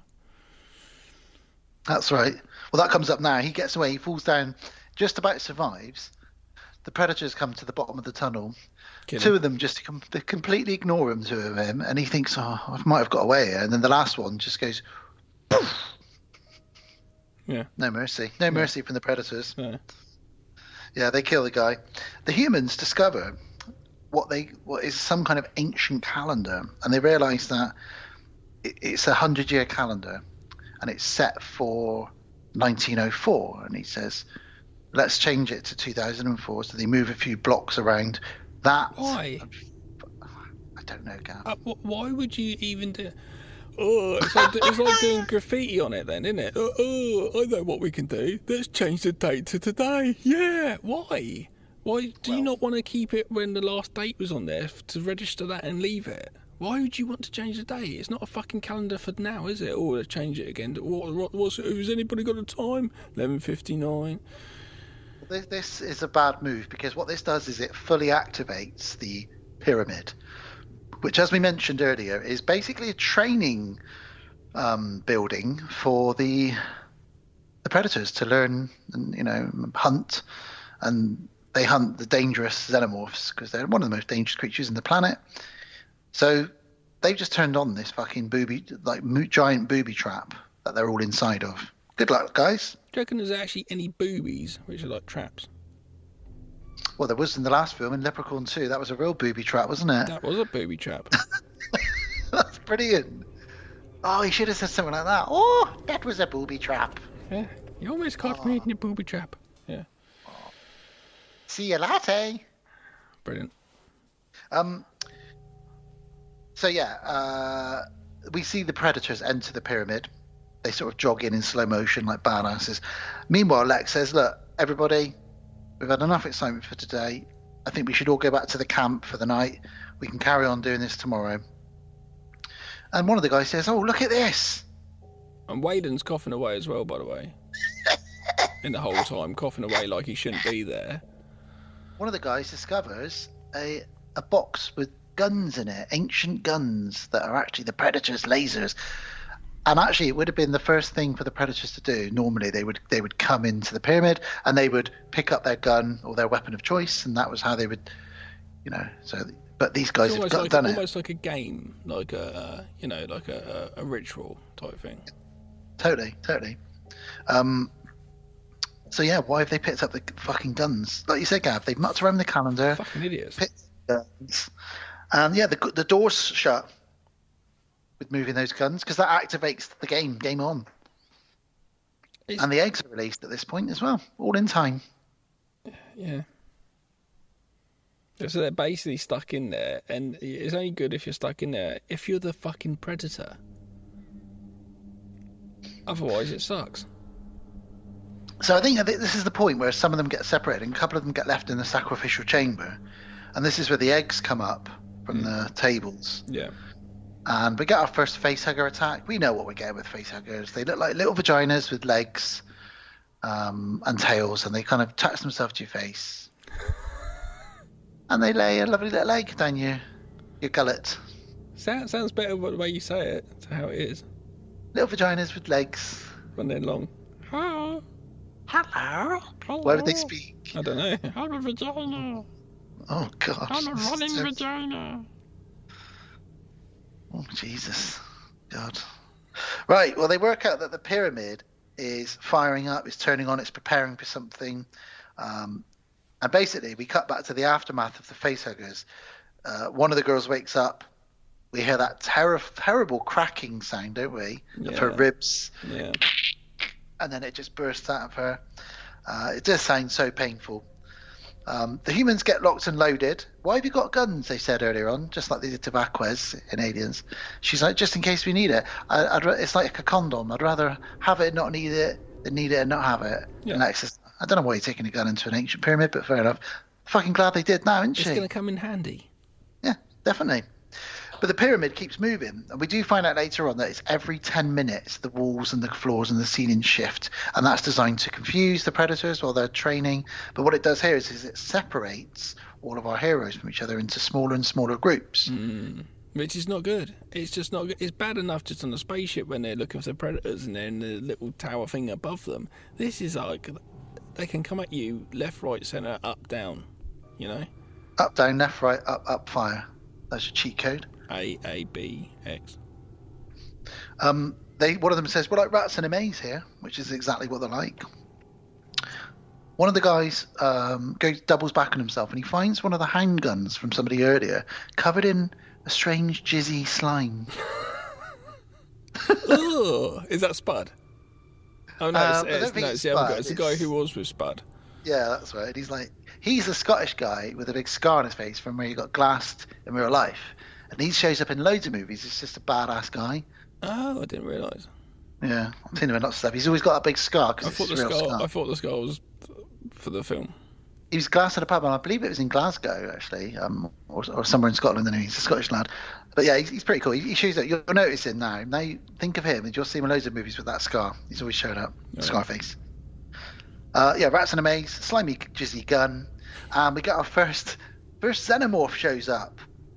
Fuck me, you forget how scary these things are, don't you? Yeah. No eyes, that smiling little lips, and the little, and they do that vibration of the lips just before, because they get so excited they're about to feed, and then they kill the guy. They do. There's 3 of them, in fact, because he thinks, oh fuck, there's a xenomorph in front of me, and then there's one on either side of him as well. So he's definitely fucked, definitely killed by them. And Ewan Bremner seems to get killed as well. But does he? Does he? Or is he being kept alive as a host? He should get kept out to the host. The predators in this, they look like they're on fucking steroids. We keep talking about their muscles. These are the most muscular aliens we've ever seen. It's just full on. It's just literally, you don't need any weapons. Like, God, I'm scared. Like, yeah, because I like it when they do have the face off in a minute, because he doesn't really need many weapons on when he's fighting the xenomorph. He sort of slams him through walls and picks him up by his tail and swings around. Yeah, the only thing obviously is that the acid as blood is a problem. That is a problem. For everybody and everything, even like the surface of wherever you are, it's a problem. Yep. It's pretty strong acid as well. They've got badass weapons, the Predators. One of them's got this net that you fire, and he fires it at the alien, and it drills into the wall and then starts twisting round. So basically it would shred you. Yeah, cube style. Like little cubes, like, I mean. Yeah, or like Colin Salmon in Resident Evil. Yeah. And he almost dies the same way in this. Diced. Yeah, the net goes on him, they managed to free him. But the net goes on an alien, and the alien, because of its acid blood, it scars it with like a grid effect all over it. In fact, this alien is called Grid, or Checkerface. They had nicknames for all the sort of aliens and predators. So the main predator... I love that bit when the predator... Because Predator's kicking ass. I love it. He puts him in the net and he just spins him around like he's doing shot put or something. Yeah. And throws and slams him. Bang, bang. It's like, oh my God, the force of him. Fucking hell. Yeah, he takes out a few of them because he slices one of the aliens' face off, doesn't he? We say him, but could it be a her? It could be a her, yeah. All right. But it slices, and that face just drops off. They like doing that a lot in the early sort of 2000s. They had a lot of deaths where people would get a slice, like in Resident Evil or Ghost Ship, and you wouldn't see what it was that sliced them, and then they'd slide it in half. Yeah. They did that a lot at this sort of time. I thought it was really yucky in this movie when it did that, and the front nose of the alien came down. I was like, oh, that's kind of... Ugh. You see what its brain and everything inside. Like a snozcumber the BFG might eat. Yeah, the Predator's just so fucking full on in this. It's just, I love the fact he's kicking ass, and this is what everybody's come to watch this movie for. Is this right now? This is it. Yeah. The alien tail stabs through him, so he does get stabbed. This alien, and he turns visible because he was invisible, but the xenomorph must have seen him. He stabs him with his tail, and he actually kills one of the predators, which means there's only 2 predators left now. Yeah, we have this massive smackdown. There is a lot of CGI, but it's used really sparingly. There's a lot more practical than there is CGI, and that's why there's a couple of scenes where it looks, you can sort of see it, but on the whole, I'm quite impressed with how the CGI holds up in this, considering the age of this film now, you know? We're going through this movie quite quick, in fact, but he notices the lady, doesn't she? Alexa Woods, and how much she is, and he sort of has a bit of respect for her, and actually ends up like taking her helmet. It's really weird because she's just kind of there when they start attacking. She's just as witnessing, going, "Oh, what the fuck!" So when he finishes killing the aliens, he knows like she's not a threat in any way, really. You know, even a bullet's not really going to do too much to him, probably. And there's a reason as well. He sort of helps her though, doesn't he? Takes off the fucking head of one of the aliens and makes a fucking shield for her. Yeah, I mean, we're jumping a bit ahead there, but yeah, the reason he does that is because she's got a gun for him, and she didn't need to give him the gun, but she's got one of the ancient guns in her backpack, and he sees, and she gives it to him, which means he can take out the rest of the aliens and basically save her. But then he thinks, well, hang on, she's given me a gun, so she must be a bit of a badass hunter like me. Like she didn't need to do that, so they, like me. That's what I thought you were saying, like me. She's a badass hunter like me. No, like the Predator. Never seen you hunting. I wish I was a predator. Squirrel. I would hunt for Foals. Shrews. So when he's fighting, he gets some hunter. acid on his armor. The shrew hunter. When he's fighting, he gets some acid on his armor, which, as you mentioned, is a problem. He has to ditch most of his armor apart from his mask, because he's got acid all over it. The second predator gets killed, leaving just this one predator whose name is Scar. And the reason he's called Scar is he gets a scar on his face later on. Right. Do you want to know the name of the other two predators? Yeah, of course. One's called Celtic, because he's got like Celtic braiding in his sort of dreads, and a bit of almost like a tartany-ness to his outfit. It's a bit of it's not really an special thought that had to go into the names then, really, because they're not actually called it, I guess. I can't remember what the other one's called now, so let's forget that. I can only remember 2 out of the 3 of them. Research. So yeah, second predator's killed. Now, Wayland's health. Wayland is really on his last legs, coughing and spluttering. Sebastian and Lex sort of run off and leave him.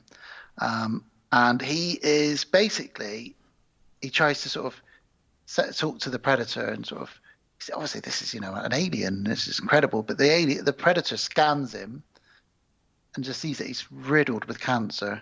And just goes, nah, not interested. Fuck it. And he says to him, don't you dare turn your back on me. Yeah, he's a rich guy, like you said, powerful guy. He doesn't, no one's ever done that to him before. Why so haven't they? You're just a person. So Predator just kills him. He's all right, fuck off then. Bloody stuck up fucking billionaires. Fuck off to fucking Billionaire Island. He kills him. The walls shift again, so the maze is moving again. One of the predator, the main predator, he's got this, in Kroll, the movie Kroll. Yeah. He's got that ninja. It's what he's got, isn't it? In there, he's got like that ninja star. He throws like a frisbee, and it bounces around and catches it again. This is where he slices that face hugger, goes flying at him in slow motion, and he just throws it, and it splits it in half right down the middle. Yeah. It's so good. I just love it. It's so you can tell the director loves video games, basically.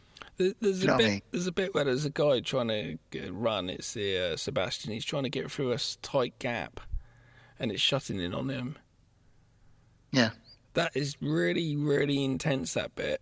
I was literally, I was almost stopped breathing, like hoping he's going to get through it. That's shot really well, that scene.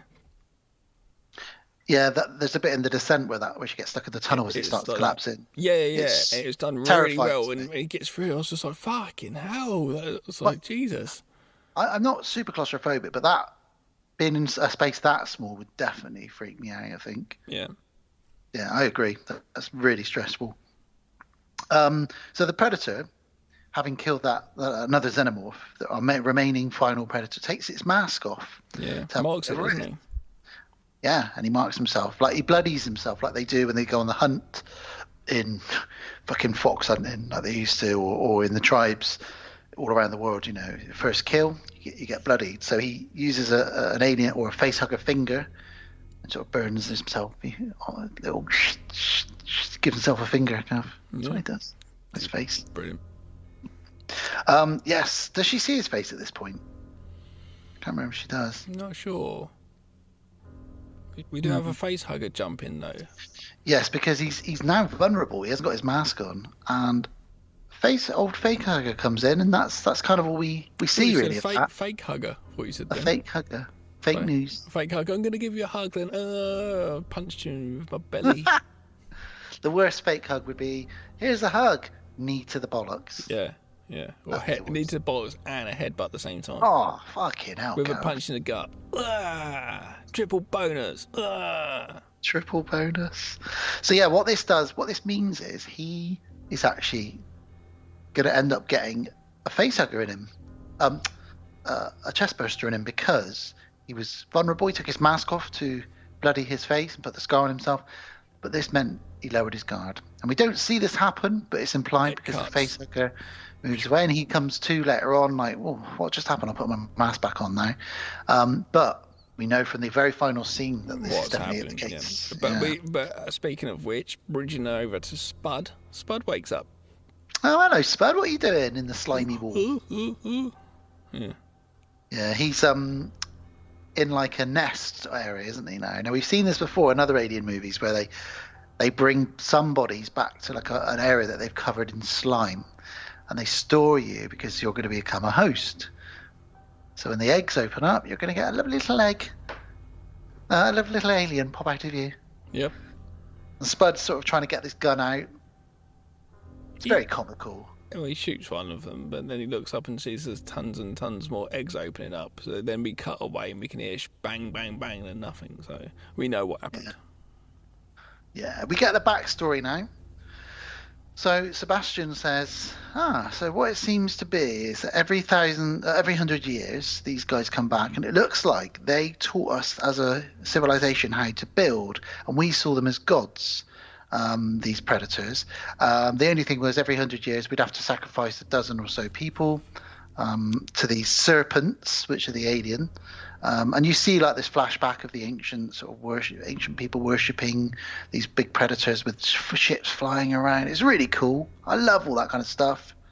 And then it got out of hand a couple of 100 years ago, and the predator had to nuke the whole site with his wrist gauntlet. It's when they're all like storming up to him when he looks down. There's and millions of xenomorphs. It's just literally like, I may as well just put a bomb off. Yeah. So yeah, every 100 years this trap, and that's kind of where we're at, really. After Spud has shot, and then I'm guessing he's dead because there's a bazillion eggs coming at him. Lex sort of is approached by Predator Alexa, and she bows down and she gives him the gun. She says to Sebastian, "The enemy of my enemy is my friend," and this is definitely true. It definitely works. The Predator puts his mask back on. We know he's definitely been face hugged. So they, she's starting to, like we said earlier, this Predator sees something in her that is a bit more noble than the rest of the people. Yeah, well, he knows she's a fighter, she's a hunter, and he saves her, and she saves him, all within a few moments. So this really cool moment happens where, and again, they don't speak our language. They're very silent in this. They're growling with the masks off. So he sort of implies to her, look, the only thing that can break the skin of an alien is an alien's tail. So I'm going to attach the end of an alien's tail to my spear, and you can have that as a weapon because that will help you to defend yourself and stab any others we see. Also, the only thing that can't penetrate an alien skin is alien skin. So he hollows out the fucking skull or the head of a xenomorph, which she then puts on her arm like a gauntlet/shield thing. Yeah. It's just so cool. And then he looks at her and she looks at him, and then you just see this cool shot of them jog off in slow motion, and you're like, oh yeah, tag team, baby. I love this moment. Well, I love the fact that when she wants to go with him, she's like, I want to go with you. He roars at her. Yeah. There's another thing with Predator. They roar. Like, oh, don't anger them. Oh. But yeah, that's all right though. It works out in the end because he sees her spirit. He sees that she's up for this. So, meanwhile, this is going on. Now, the alien who got netted and has got the check marks all over his forehead, he's like the alpha of the xenomorphs because he goes down to the queen with all the others, and they spill their own blood, their acid blood, onto the chains of the queen to free her. Yeah. So she breaks loose. Yeah, it's like, go on, let Mum out. Mum's pissed off. Yeah, it's not good. Meanwhile, Lex finds the egg room, and she looks at the Predator, and he looks at her. And like, what are we going to do? There's loads of eggs. And he makes this amazing gesture where he points to his wrist gauntlet that's like got flashing lights in it, which we know is a bomb. Yeah. He points to that, and then he makes his fist, and he goes, like that. And she goes, it's a bomb. Yeah, okay. It's quite simply done, and so it made sense. So she knows, great, we got to run the fuck out of here now. So him and Lex run, they exit the pyramid. The xenomorph attacks the Predator. Lex manages to kill it. So the Predator's been stabbed again. He keeps getting stabbed, but obviously he's pretty badass. And they jump onto the really exciting moment now. They jump onto this sort of cart on a rope, and it gets yanked up the tunnel just as the pyramid explodes. And we've seen it a million times, but that explosion is just behind them the whole way until they just manage to get out of there. Yeah, it's so cool. The whaling station starts collapsing into the ice because they've just had this massive explosion, obviously. They're running. They just managed to outrun it. They do like a jump across a tunnel. He takes his mask off again. And he then marks her with the same scar he's given himself out of respect. We're a team. We're both warriors, whatever you want to say. And he gives her his spear. He says, this is for you. You've earned this. You've helped me. However, Freddie Mercury arrived. Oh, no, sorry. Queen arrived. Sorry, I got that bit wrong. It'd be weird if Freddie Mercury did arrive, though. What would he do? He just show up like, hello, darlings. He'd just sing to them. To break free. And they're all like, what the fuck? The Predator wouldn't understand it, would he? Queen arrives. She is pissed off. She's like a giant T-Rex thing. And we get this giant battle now where there's a cool scene where Lex runs through like a tunnel of whale ribs and the aliens sort of smashing through, trying to get to it. She spears the Queen, but it doesn't really do anything. And she hides under an old sort of boat tanker thing that's been on the edge of the ice. And the Queen can't quite reach her. No. But she's not happy. She's well unhappy. Predator gets an amazing moment where in slow motion we see behind the Queen the Predator do some kind of a badass flip through the air and just impale. Oh, so badass. Because this is one thing. It's nice to go back to the mainland up above, like ground level, because we actually get to see the size of buildings of people. This is where we can actually see the ratio of the size of the mother compared to the buildings, and she's like the size of a building, like a big warehouse shed. And it's like, what the fuck? Yeah, and you don't. That's the problem with the downstairs, because we're not used to the pyramid. We don't know how big it is. We're not seeing that sort of stuff, so the grandeur of it is not present. But get up on the ground level, and you can see it, and it makes it more like, oh my god. But yeah, you're right. And Predator comes along and does some fucking gnarly Teenage Mutant Ninja Turtle shit. It's badass. And then between them, they manage to hook a chain to the Queen, and they shove a giant piece of metal down into the ice, which drags the Queen into the ice. She manages to stab the Predator once more with its tail, and he kind of collapses. But the Queen is dragged underwater.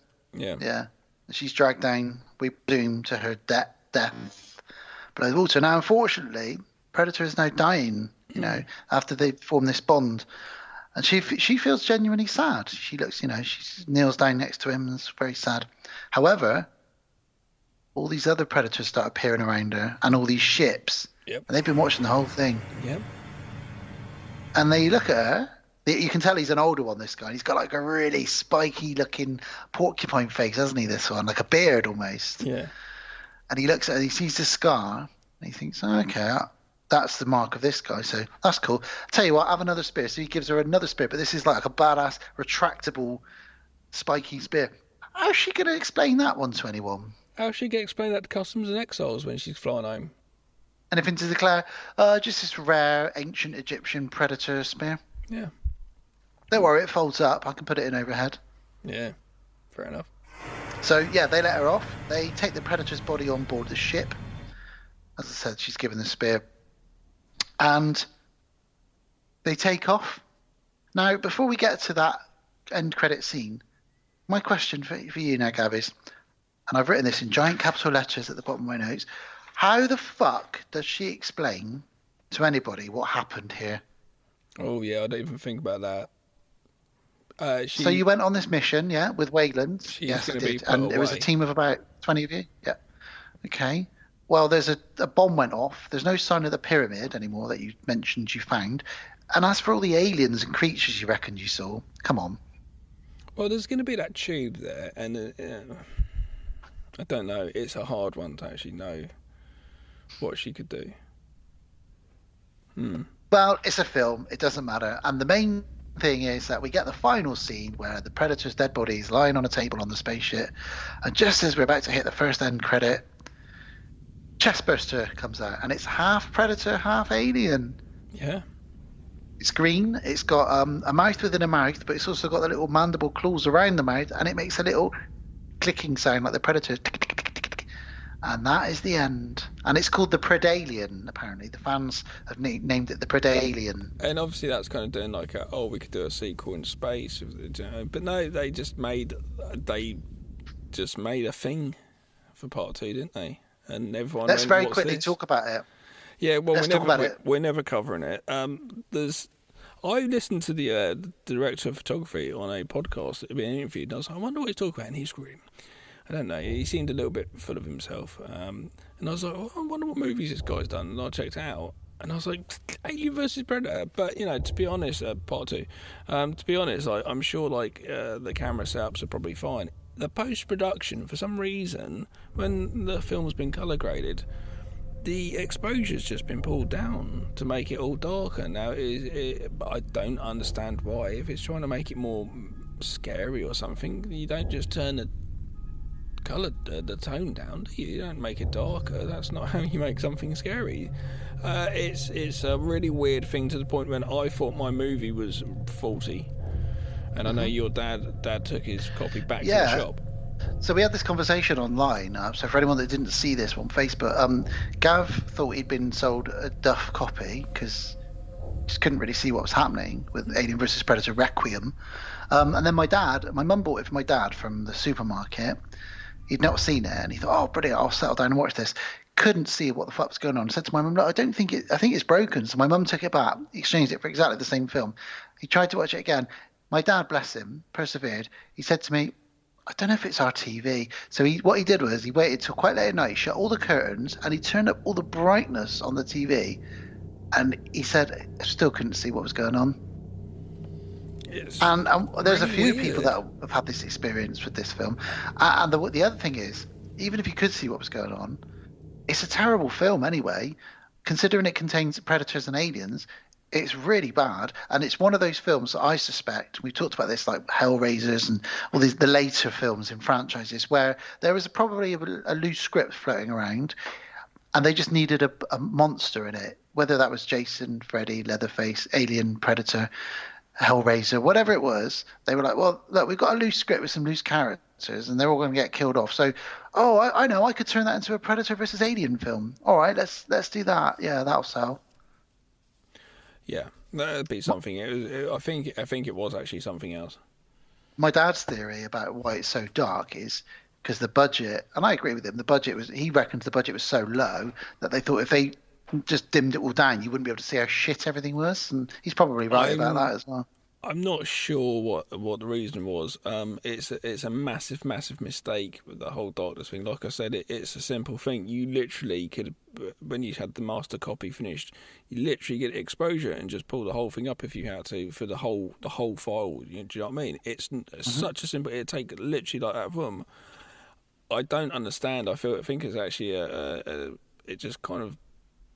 I don't know if someone with money and power is like, it needs to be darker, make it darker, and it's rushed to the. There must be somebody out there must have lightened the entire film. Yeah. I was just, while we're talking about it, I was just thinking I could easily just fucking do that in a second. It's not hard to do that, Yeah. I'd be interested. I wouldn't be interested to see it because it's shit. And that will be, for now, until any more Alien movies come out, that will be the last Alien movie. But it won't be the last Predator movie we cover. I'll explain more when we do our outro. So there we go. I really enjoy it. It holds up well. It's 2004. It's got that CGI, but it's Predators, it's aliens. It's got badass characters in it. Lance Henriksen shows up. It's got everything I wanted in it. I really enjoy it, and I really enjoy the backstory with the aliens and the history of the Egyptians and all that kind of stuff. Yeah. So it's big old thumbs up from me. You liked it as well, didn't you? You enjoyed it. Yeah, it's in my collection. I do enjoy this film. Like I say, I'm not going to watch it loads of times, but it's fun to have the Alien vs Predator. At some point, me and Jay, I will sit them through all the Predator movies and probably all they've seen the first original Alien. I will go through a couple of those, not 3 and 4. There's probably even a few The Thing nods, really, with the ice and stuff. Yeah, yeah, totally. Get a little vibe. Yeah. I do give it a thumbs up. It's a good film if you've not seen it, but it's not. Again, it's nothing. It's not hugely intelligent writing, or you're not going to get Oscar-winning actor performances or whatever. It is what you expect. Alien vs Predator. It's like Leprechaun. I think 2, if you put the word word versus into a film title, then you know what you're getting. King Kong versus Godzilla. You're kind of looking like a Jason graphic novel, stroke comic, whatever you want to class it as a movie. That's kind of what you're getting. Yeah. So if you go at it like that, you're going to sit there and be entertained for an hour and a half. I was. And so the job was done. The job was done. Now, well, talking of jobs, better get a guy in here that we employ to come and fly over here. Again, Bill, I love the fact that you just sit there waiting for us to come on. I think it's really nice of you. Have you got something to say? Bill? Hi, welcome back to World of the Strange.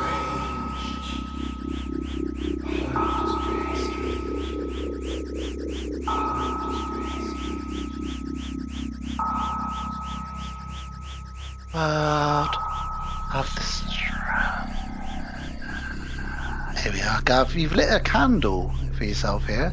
I've turned all the lights off and I've got a candle in front of my face and just under my chin. If I burn my beard, everyone will hear it. Please don't burn your face. I don't want a Richard Pryor incident going on here. So I've got it on my face to make it look more spooky, even though it's a podcast and this only applies for Dan. But he is the storyteller. You're actually avid listener. You're concerning me. Move the candle away from your beard, please. Thank you. That was really concerning me then. But I've got a little candle lit here, so I can sit back and get all spooky with it. What's going on?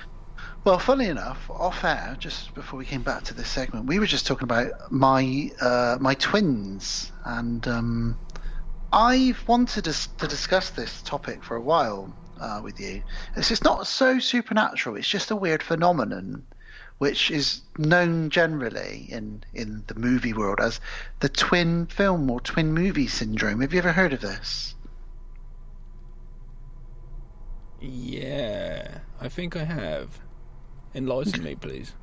So it's when, and I'll go through this with some examples in a minute, it's when two films are released that are exactly the same film pretty much, just with different titles and actors, and they will come out like either the same weekend or the same. The Raid and Dread is on my list. Yes, that is one of them. Right, I gotcha. And I just think it's a very strange phenomenon that I just wanted to go through a few examples.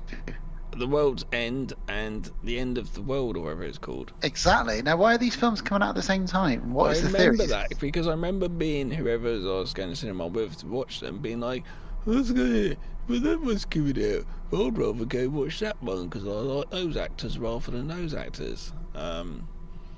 So yeah, it was a weird thing, isn't it? And it's and sometimes the production companies themselves, when they make them, don't know the others, and the vice versa, don't know that they're being made, or something happens and there's a delay, or they simultaneously being made, they just don't know about it. It's funny.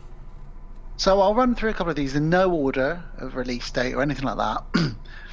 So for example, the same summer, Ants and A Bug's Life came out from Pixar.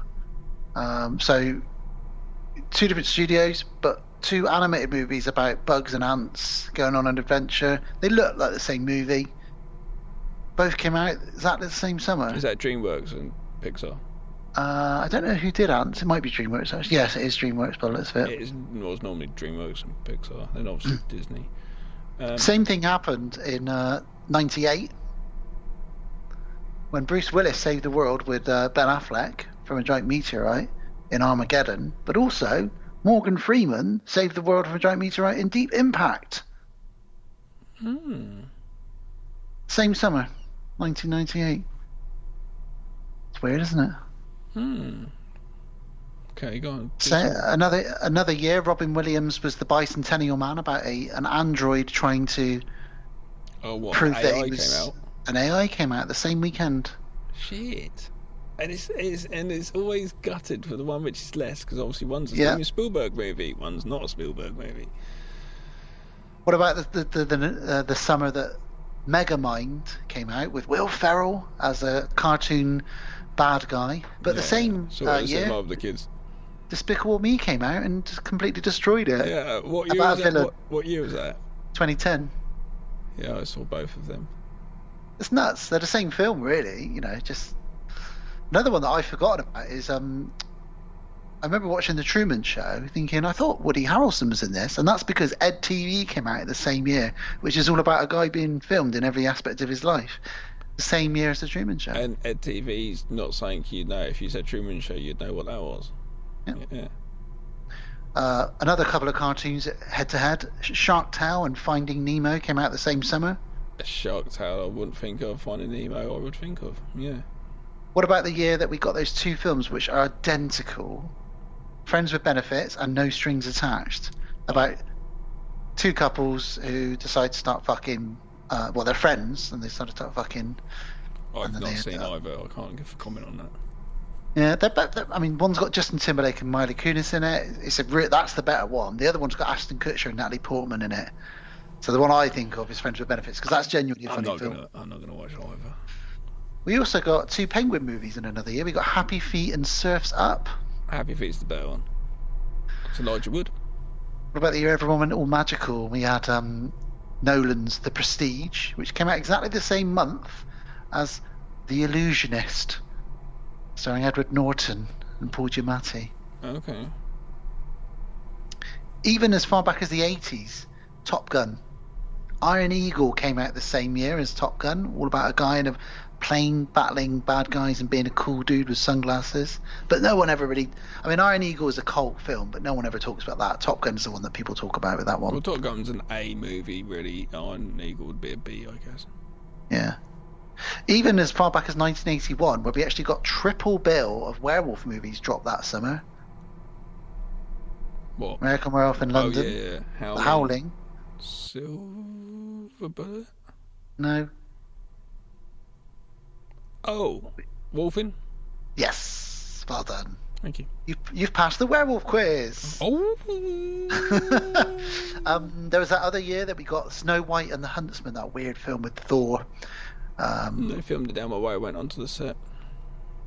Oh, yeah, that's right. And then Mirror Mirror came out the same year with Julia Roberts as the evil stepmother. Don't know. I haven't seen either. Another two that really confused me when they came out. I was like, are these part of the same film? There was Paul Blart Mall Cop. Oh yeah, I thought you were trying to say an actor's name, and you were saying "put up and beer." Paul Blart Mall Cop came out the Okay. same year as the Seth Rogen film Observe and Report, where he plays a security guard in a shopping centre, which I really liked. I saw Observe and Report. I don't remember it being that good. Should I rewatch it? Should I watch it again? do you think? Observe and Report. Yeah, I thought it was quite good. Okay. The one that really a lot of people will know as a good example is White House Down. Came out the same summer as Olympus Has Fallen, both about the White House being taken down and the president sort of being saved. And obviously Olympus Has Fallen went on to have 2 or 3 sequels now, but our buddy Mark is in one of those. Angel Has Fallen. Yeah, those two are very, very similar films as well. What else have we got? Striptease, Showgirls, 2 very controversial movies that came out the same year. Sorry, you broke stripping. up then. Striptease and Showgirls. Okay. Taken had competition from Nicolas Cage when that dropped, because the same month Nicolas Cage released a film called Stolen, where he had 12 hours.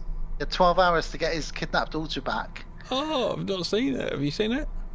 Yeah, I've seen it. It's all right, but it's not as good as Taken. Taken's like the one for that, isn't And it? then Taken 3 to utter shit. Fucking terrible. Horror movies. The Descent came out, and we talked about this once. And The Cave came out exactly the same month, which I've never seen. In fact, The Cave, no, same as. And I feel sorry we've for covered The Descent. Yeah. And I feel sorry for the guys that released The Cave. Because The Descent is just a phenomenal movie, really. It really. The thing is, it really is though, because I don't know. Those filmmakers might have done other things, but if you're getting the money to invest in, someone's investing in you and expecting a return, and you can't give them a return, and your movie's shit, it's not good for a lot of people. You even get times where the same actor or the same character comes out in 2 different films in the same year. So in one of the years we had Tombstone come out, which is all about Wyatt Earp. But also that same year, Wyatt Earp came out, starring Kevin Costner. Right, okay. There was also 2 Hercules movies released in the same year, one with Dwayne "The Rock" Johnson and another one with a lesser-known actor. That one didn't do very well, as you can imagine, because The Rock sells tickets. Yeah.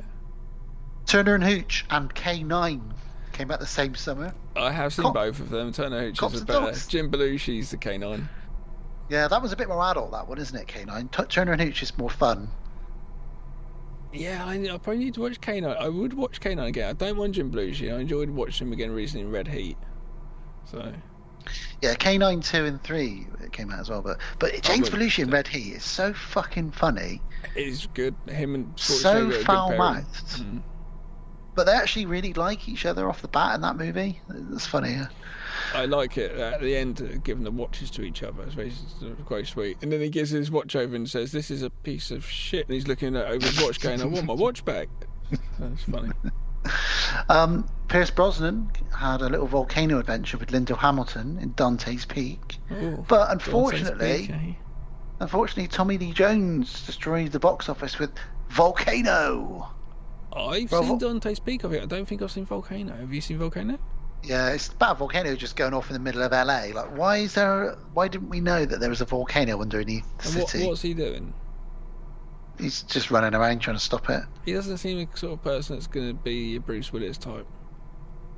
Do you know with all the crags and nooks in his face with Tommy Lee Jones, if he led on the ground, the lava would just get stuck in the cracks in his face. He could direct it which way to go with his face. Just smile and then it go, yeah, there we go. Jaden Smith and Will Smith came out with After Earth, which is terrible. It's an exactly the same film, isn't it? Yeah, Shyamalan Night, and Tom Cruise came out exactly the same year with Oblivion. That really flopped badly, didn't it? The Smith movie. Oh, it's a really bad film, and it flopped really badly. And then you can look at other ones where there's been blatant copies. Gremlins, Ghoulies came out the same year. You might even say Commando and First Blood Part 2 that came out the same summer. What a summer that would have been! Go to see Rambo 2 and Commando the same summer at the cinema. Amazing. Really cool. Yeah, and there's been lots of these over the years, and it's just a strange phenomena that happens, really. And it just must be coincidence that, like you said, Gab, one studio might not know about the other studios making it, but or they keep it a secret and then they drop that film. Oh shit, you can't believe it. We're doing that the same weekend. What? That's nuts. Yeah, it's pretty weird stuff, and it's called twin film phenomena, and it's very interesting. There was even a time when there was 2 James Bond films with 2 different actors the same year as well, wasn't there? Octopussy and I think it was Never Say Never Again.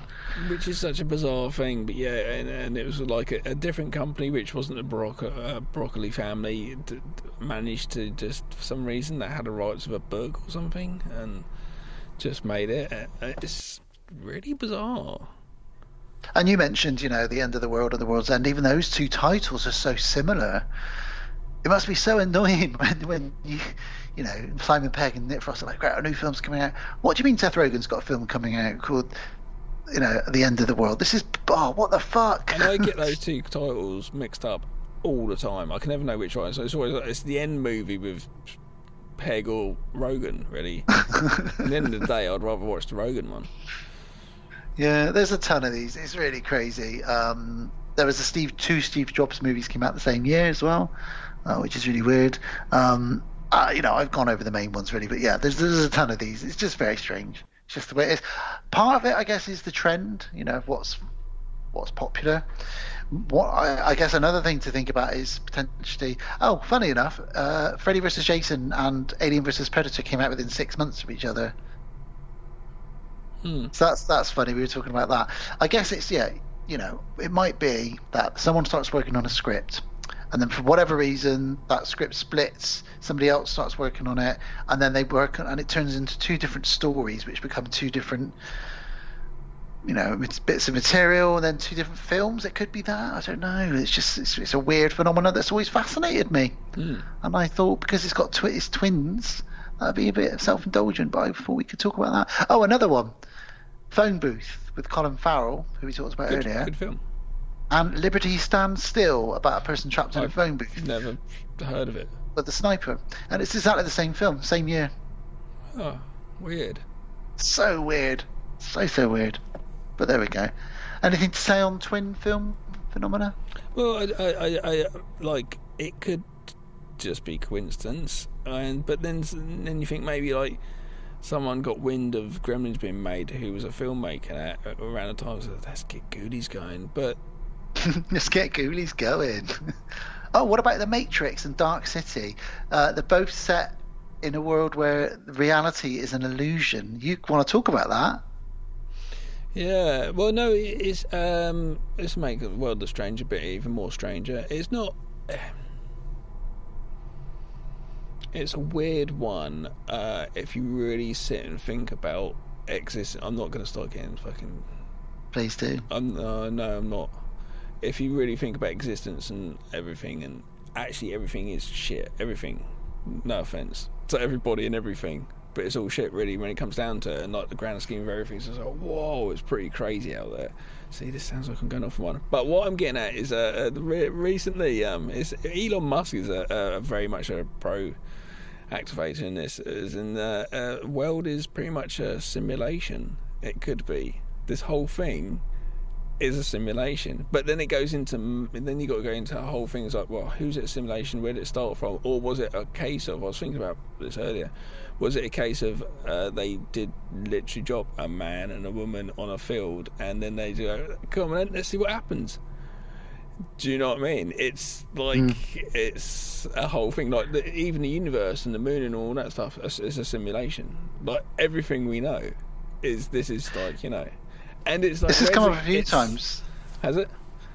In this episode, just because we talked about the predators creating mankind, you know, and that theory of ancient aliens actually created mankind, you know, and then the simulation. So like, there's two theories of thought here, isn't there? The simulation theory, which you're talking about, but also the zoo theory, where this is all just a zoo to some other godlike. Well, that's the same sort of theory, pretty much.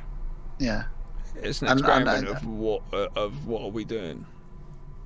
And you're down with this? You're into this? I'm always looking at a really, really, really bigger picture of everything.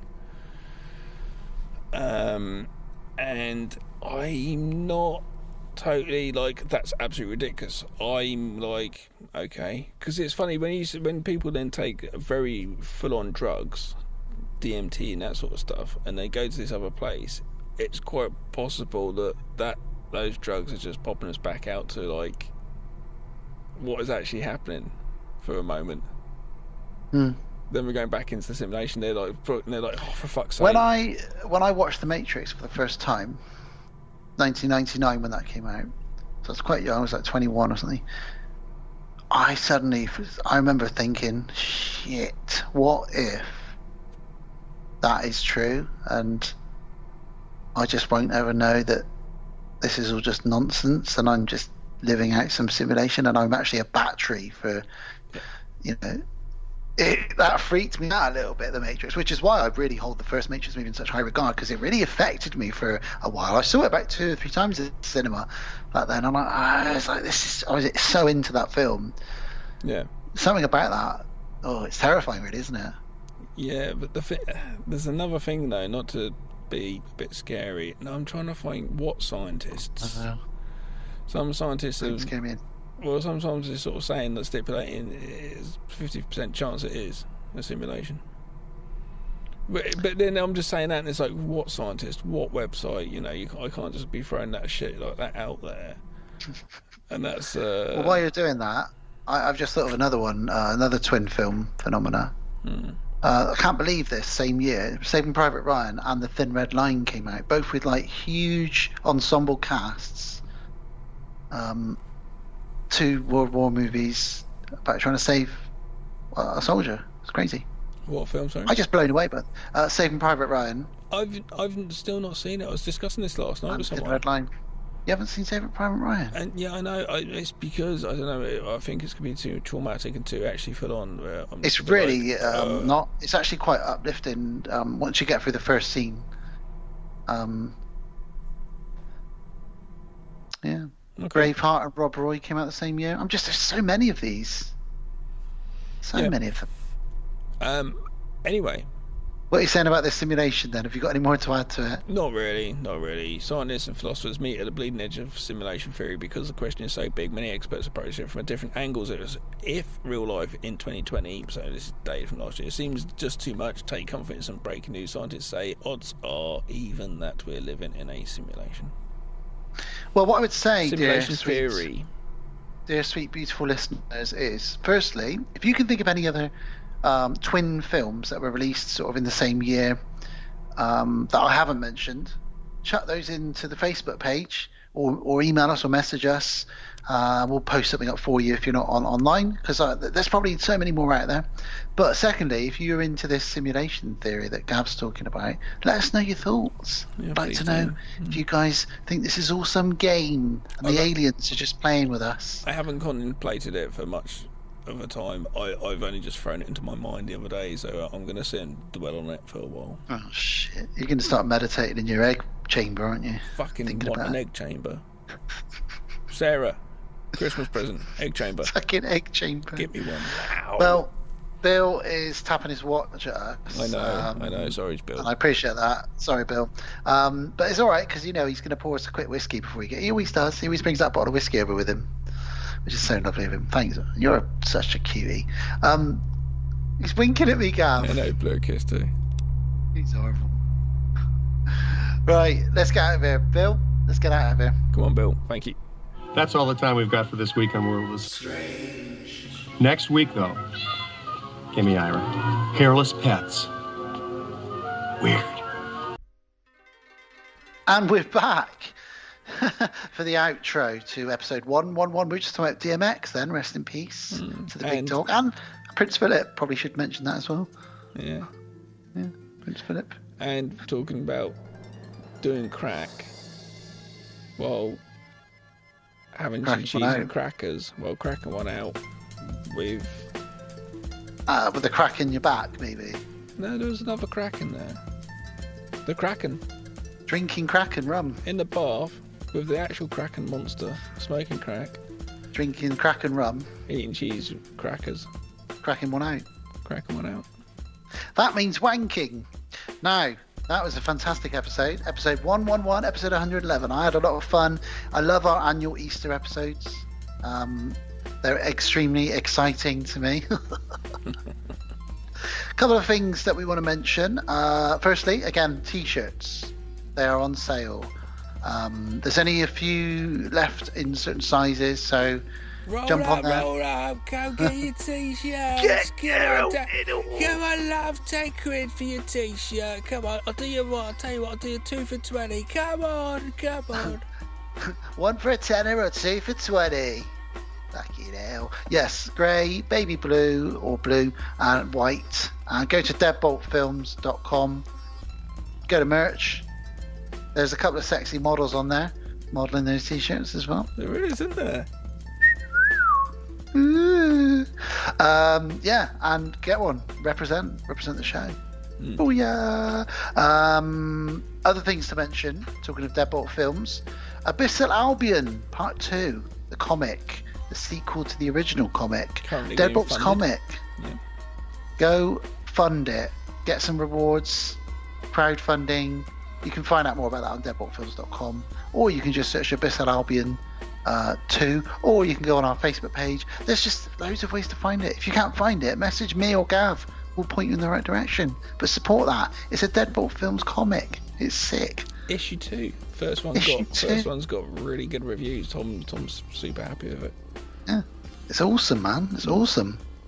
And the other thing to mention is we always talk about our own Patreon, which I will in a moment. But as you know, we are on the Legion Podcast Network. I always talk about that. Now, Legion has its own Patreon, which Gav and I and a few other people who are on the hosts within shows on the Legion, we all support. But you can also do this too if you want to. Now, you might already support us, and that's fine. But if you wanted to, you can also support the Legion podcast by going on Patreon and just searching for Legion Podcasts. You'll find it nice and easy. And again, if it's something you can't find, give me a shout. I'll point you in the right direction. But yeah, if you want to support the network that allows us to drop these beautiful shows into your ear holes every so often, then please do. Easy peasy, nice and easy. There's 2 tiers that you can join, and you get loads of stuff like commentaries. I think each show is going to be dropping at least one thing per year, and there's a lot of shows, so there's a lot of commentaries and stuff on there already. Videos, reviews, just loads of fun to be had in the Legion Podcast Network, isn't there, Gav? Yeah, I'm just actually looking at it right now. There we go, let's see. Right, well, before we get to all our usual admin, I know, I can tell, Gav, you want to know what's coming up next. What's coming up next? I know you want to know. Well, it's my birthday episode next. I've selected, for episode 112, I've selected my first 2 VHS videotapes that I bought myself. And they are Teen Wolf with the young Michael J. Fox. And also David Bowie. In Jim Henson's Labyrinth, which is not really horror, but I didn't give a fuck 'cause it's my birthday. So let's just crack on with that. Pup hits. And what I would say is, for anybody who hasn't seen it or anybody who has seen it, David Bowie's bulge. Gav, when you watch it, look out for this bulge. Well, I'm going to see it on the projector screen, so I'm going to see it's it. going to be right in your face. Watch out. It'll have your eye out, I tell you. Absolutely gigantic. He's a star man. Sorry about that. So that's episode 112. Episode 113, back on track. We are doing some sequels. We're doing Halloween 2 and A Nightmare on Elm Street 2, Freddy's Revenge. So that's exciting. We're both fans of those 2 sequels. I've said it, controversially, I think Halloween 2 is my favourite Halloween. Controversial. I'm a big fan of that. Can't wait to talk about it. And yeah, Freddy's Revenge is a really good movie. Got some really good stuff to talk about with that one. Very meaty. And that means episode 114, I mentioned it earlier, we're coming back to Predators. Because episode 114 is more sequels. Sequels that Gav and I love that a lot of people don't. Predator 2. And weirdly, and I don't know if any other podcast that would have paired up these 2 films, Predator 2 and Blair Witch 2, The Book of Shadows. That is a really odd mixture. But we love them, and they're sequels that we love. Predator 2 and Blair Witch 2. The Book of Shadows. Okay. But, yeah, the theme there is sequels that we love, and not many people do. Although I think Predator 2 has probably got a few fans. I don't think Blair Witch 2 has many fans. But Gav and I, weirdly, we quite often sync up on what random things that we really like. There was another film recently that you and I talked about that we both really liked, and American Werewolf in Paris. Yeah. We both loved that movie, and everyone was like, "You two are fucking terrible. That film is shit." And we know it's shit, but we love it. I don't know why. So that's our episode 114. There we go. I'll do the admin, then we can have a little chinwag, then we can all get the fuck out of here. How about that, Kev? That sounds alright, mate. Get on with it. Man. Fucking Danny dies. She's fucking damn me. It's fucking day die, isn't it? I was talking to my brother about him the other day because I said, "Do you remember my stag do? We watched Doghouse in the cottage with all the lads." And my brother said, "Oh yeah, Danny Dyer is brilliant at that." He said, "What was that line that we were all saying for the whole weekend?" I said, "It was, she's fucking damn me." And that girl bites him and stabs him. He just turns to his mate and goes, she's fucking damn me. I do like that movie, even if it's very sexist. It's a silly film. It's good, yeah. Okay, well, as mentioned, Podcast on Haunted Hill, we're a proud member of Legion Podcast Network. I've told you how you can support them through Patreon. You can also check out, if you go to Legion Podcasts, they've got a website. You can go and find everything you want to know on there, .com, legionpodcast.com. And they have a Facebook page, Legion Podcast. Go and find that. All the other shows that are on the Legion are on there. We're on there. Shows we've mentioned, like RJ's show, a few other shows on there. It's great stuff. Lots of fun to be had. And you can support them in the ways I've said. We're available anywhere that you'll get podcast, wherever how you're listening to us now, whether that's Spotify, any of these fancy apps that are out there like Apple Casts, and we have a Facebook page, which is where we're most active. So just search for the podcast on Haunted Hill. You can email us at the podcast on Haunted Hill at outlook.com if you want to talk to us privately or ask us anything. We're on Patreon. Thank you as always, dear, sweet, beautiful, lovely, sexy t-shirt wearing patrons. All got your free t-shirt now, hopefully. And I will mention you all by name, as I always do. So thank you very much to RJ McCready, Len Meow, Kate Pollock, Rachel Elizabeth, Sarah Kay, Kevin S. Fife, Jamie Salmon, Jill Smith, Matthew Godley. We love you. We thank you. We are nothing without you. We thank you so much. And you should have all, hopefully, got your t-shirts. I think you all have. I think you all have. And if you want to become a patron, just jump on Patreon and search for the podcast on Haunted Hill. You can support us with a couple of pounds a month or not at all. It's really up to you. But it does help us to continue to keep the show growing and going and flowing. And I'm always rapping, and I didn't mean to. We talked about deadboltfilms.com. Go on that website, buy a t-shirt, or just check out all the other stuff that we do, like Gab's other podcast, which is called the High Strangeness Podcast. The High Strangeness. Also, a couple of comics on there, Abyssal Albion and the Abyssal Albion Part 2, which I've talked about, and you can fund that as it's happening right now. Movies, short and long, are on there as well, and everything else we've done. If you want to know a bit more about Deadbolt Films, go on YouTube. We've got their own YouTube channel. We're on there, Gab and I running around a graveyard in the dark, me shitting myself, and a few other bits and bobs on there as well. And we're on Instagram, Deadbolt Films, or Twitter at Deadbolt Films, and the podcast on Haunted Hill is on both of those as well. So Twitter is at Haunted Podcast, and Instagram is the podcast on Haunted Hill Insta. These are all the places you can reach out and touch us if you want to. So why you pause and look at me when you say it? Sorry, I just well done for doing all that, by the way. You're very good at that. Thank you. I'd been mucking stuff up left, right, and centre. But I couldn't say, what was it I couldn't say earlier? You thought I was trying to say the actor's name, but it was just, I don't know what it was. Fuck it. Brilliant. What was it? What was it you couldn't say that time? You were trying to read the synopsis or something. There's multiple things I can't speak. Okay, fair enough. I tried to say Peaky Blinders earlier to Alice because the actress that was in that died today. I've never seen Peaky Blinders, and she said, "Oh, so and so died." And I said, "Oh, I don't know who she is, but I know she was in Blinky Blinders." And she almost wet herself laughing. She's got a very small bladder at the moment, being heavily pregnant. She almost wet herself. I said, "What's so funny about Blinky Blinders?" And she went, "It's Peaky Blinders, you twat." Blinky Blinders. It sounds like a character from the Beano or the Dandy. He's got really big glasses. You can't see, he's bumping into... Oh, Blinky Blinders! What are you doing? So there we go. Well, that was a fantastic episode. It's a good night, Gavin. It's a good night from the Predator with a little scar on his face and some beautiful dreadlocks flowing. Yeah, indeed. It's a good night from a little leprechaun. We can't be doing without him. We always got to mention. I can't believe you've got part 3 to watch next year. Oh, I can't wait.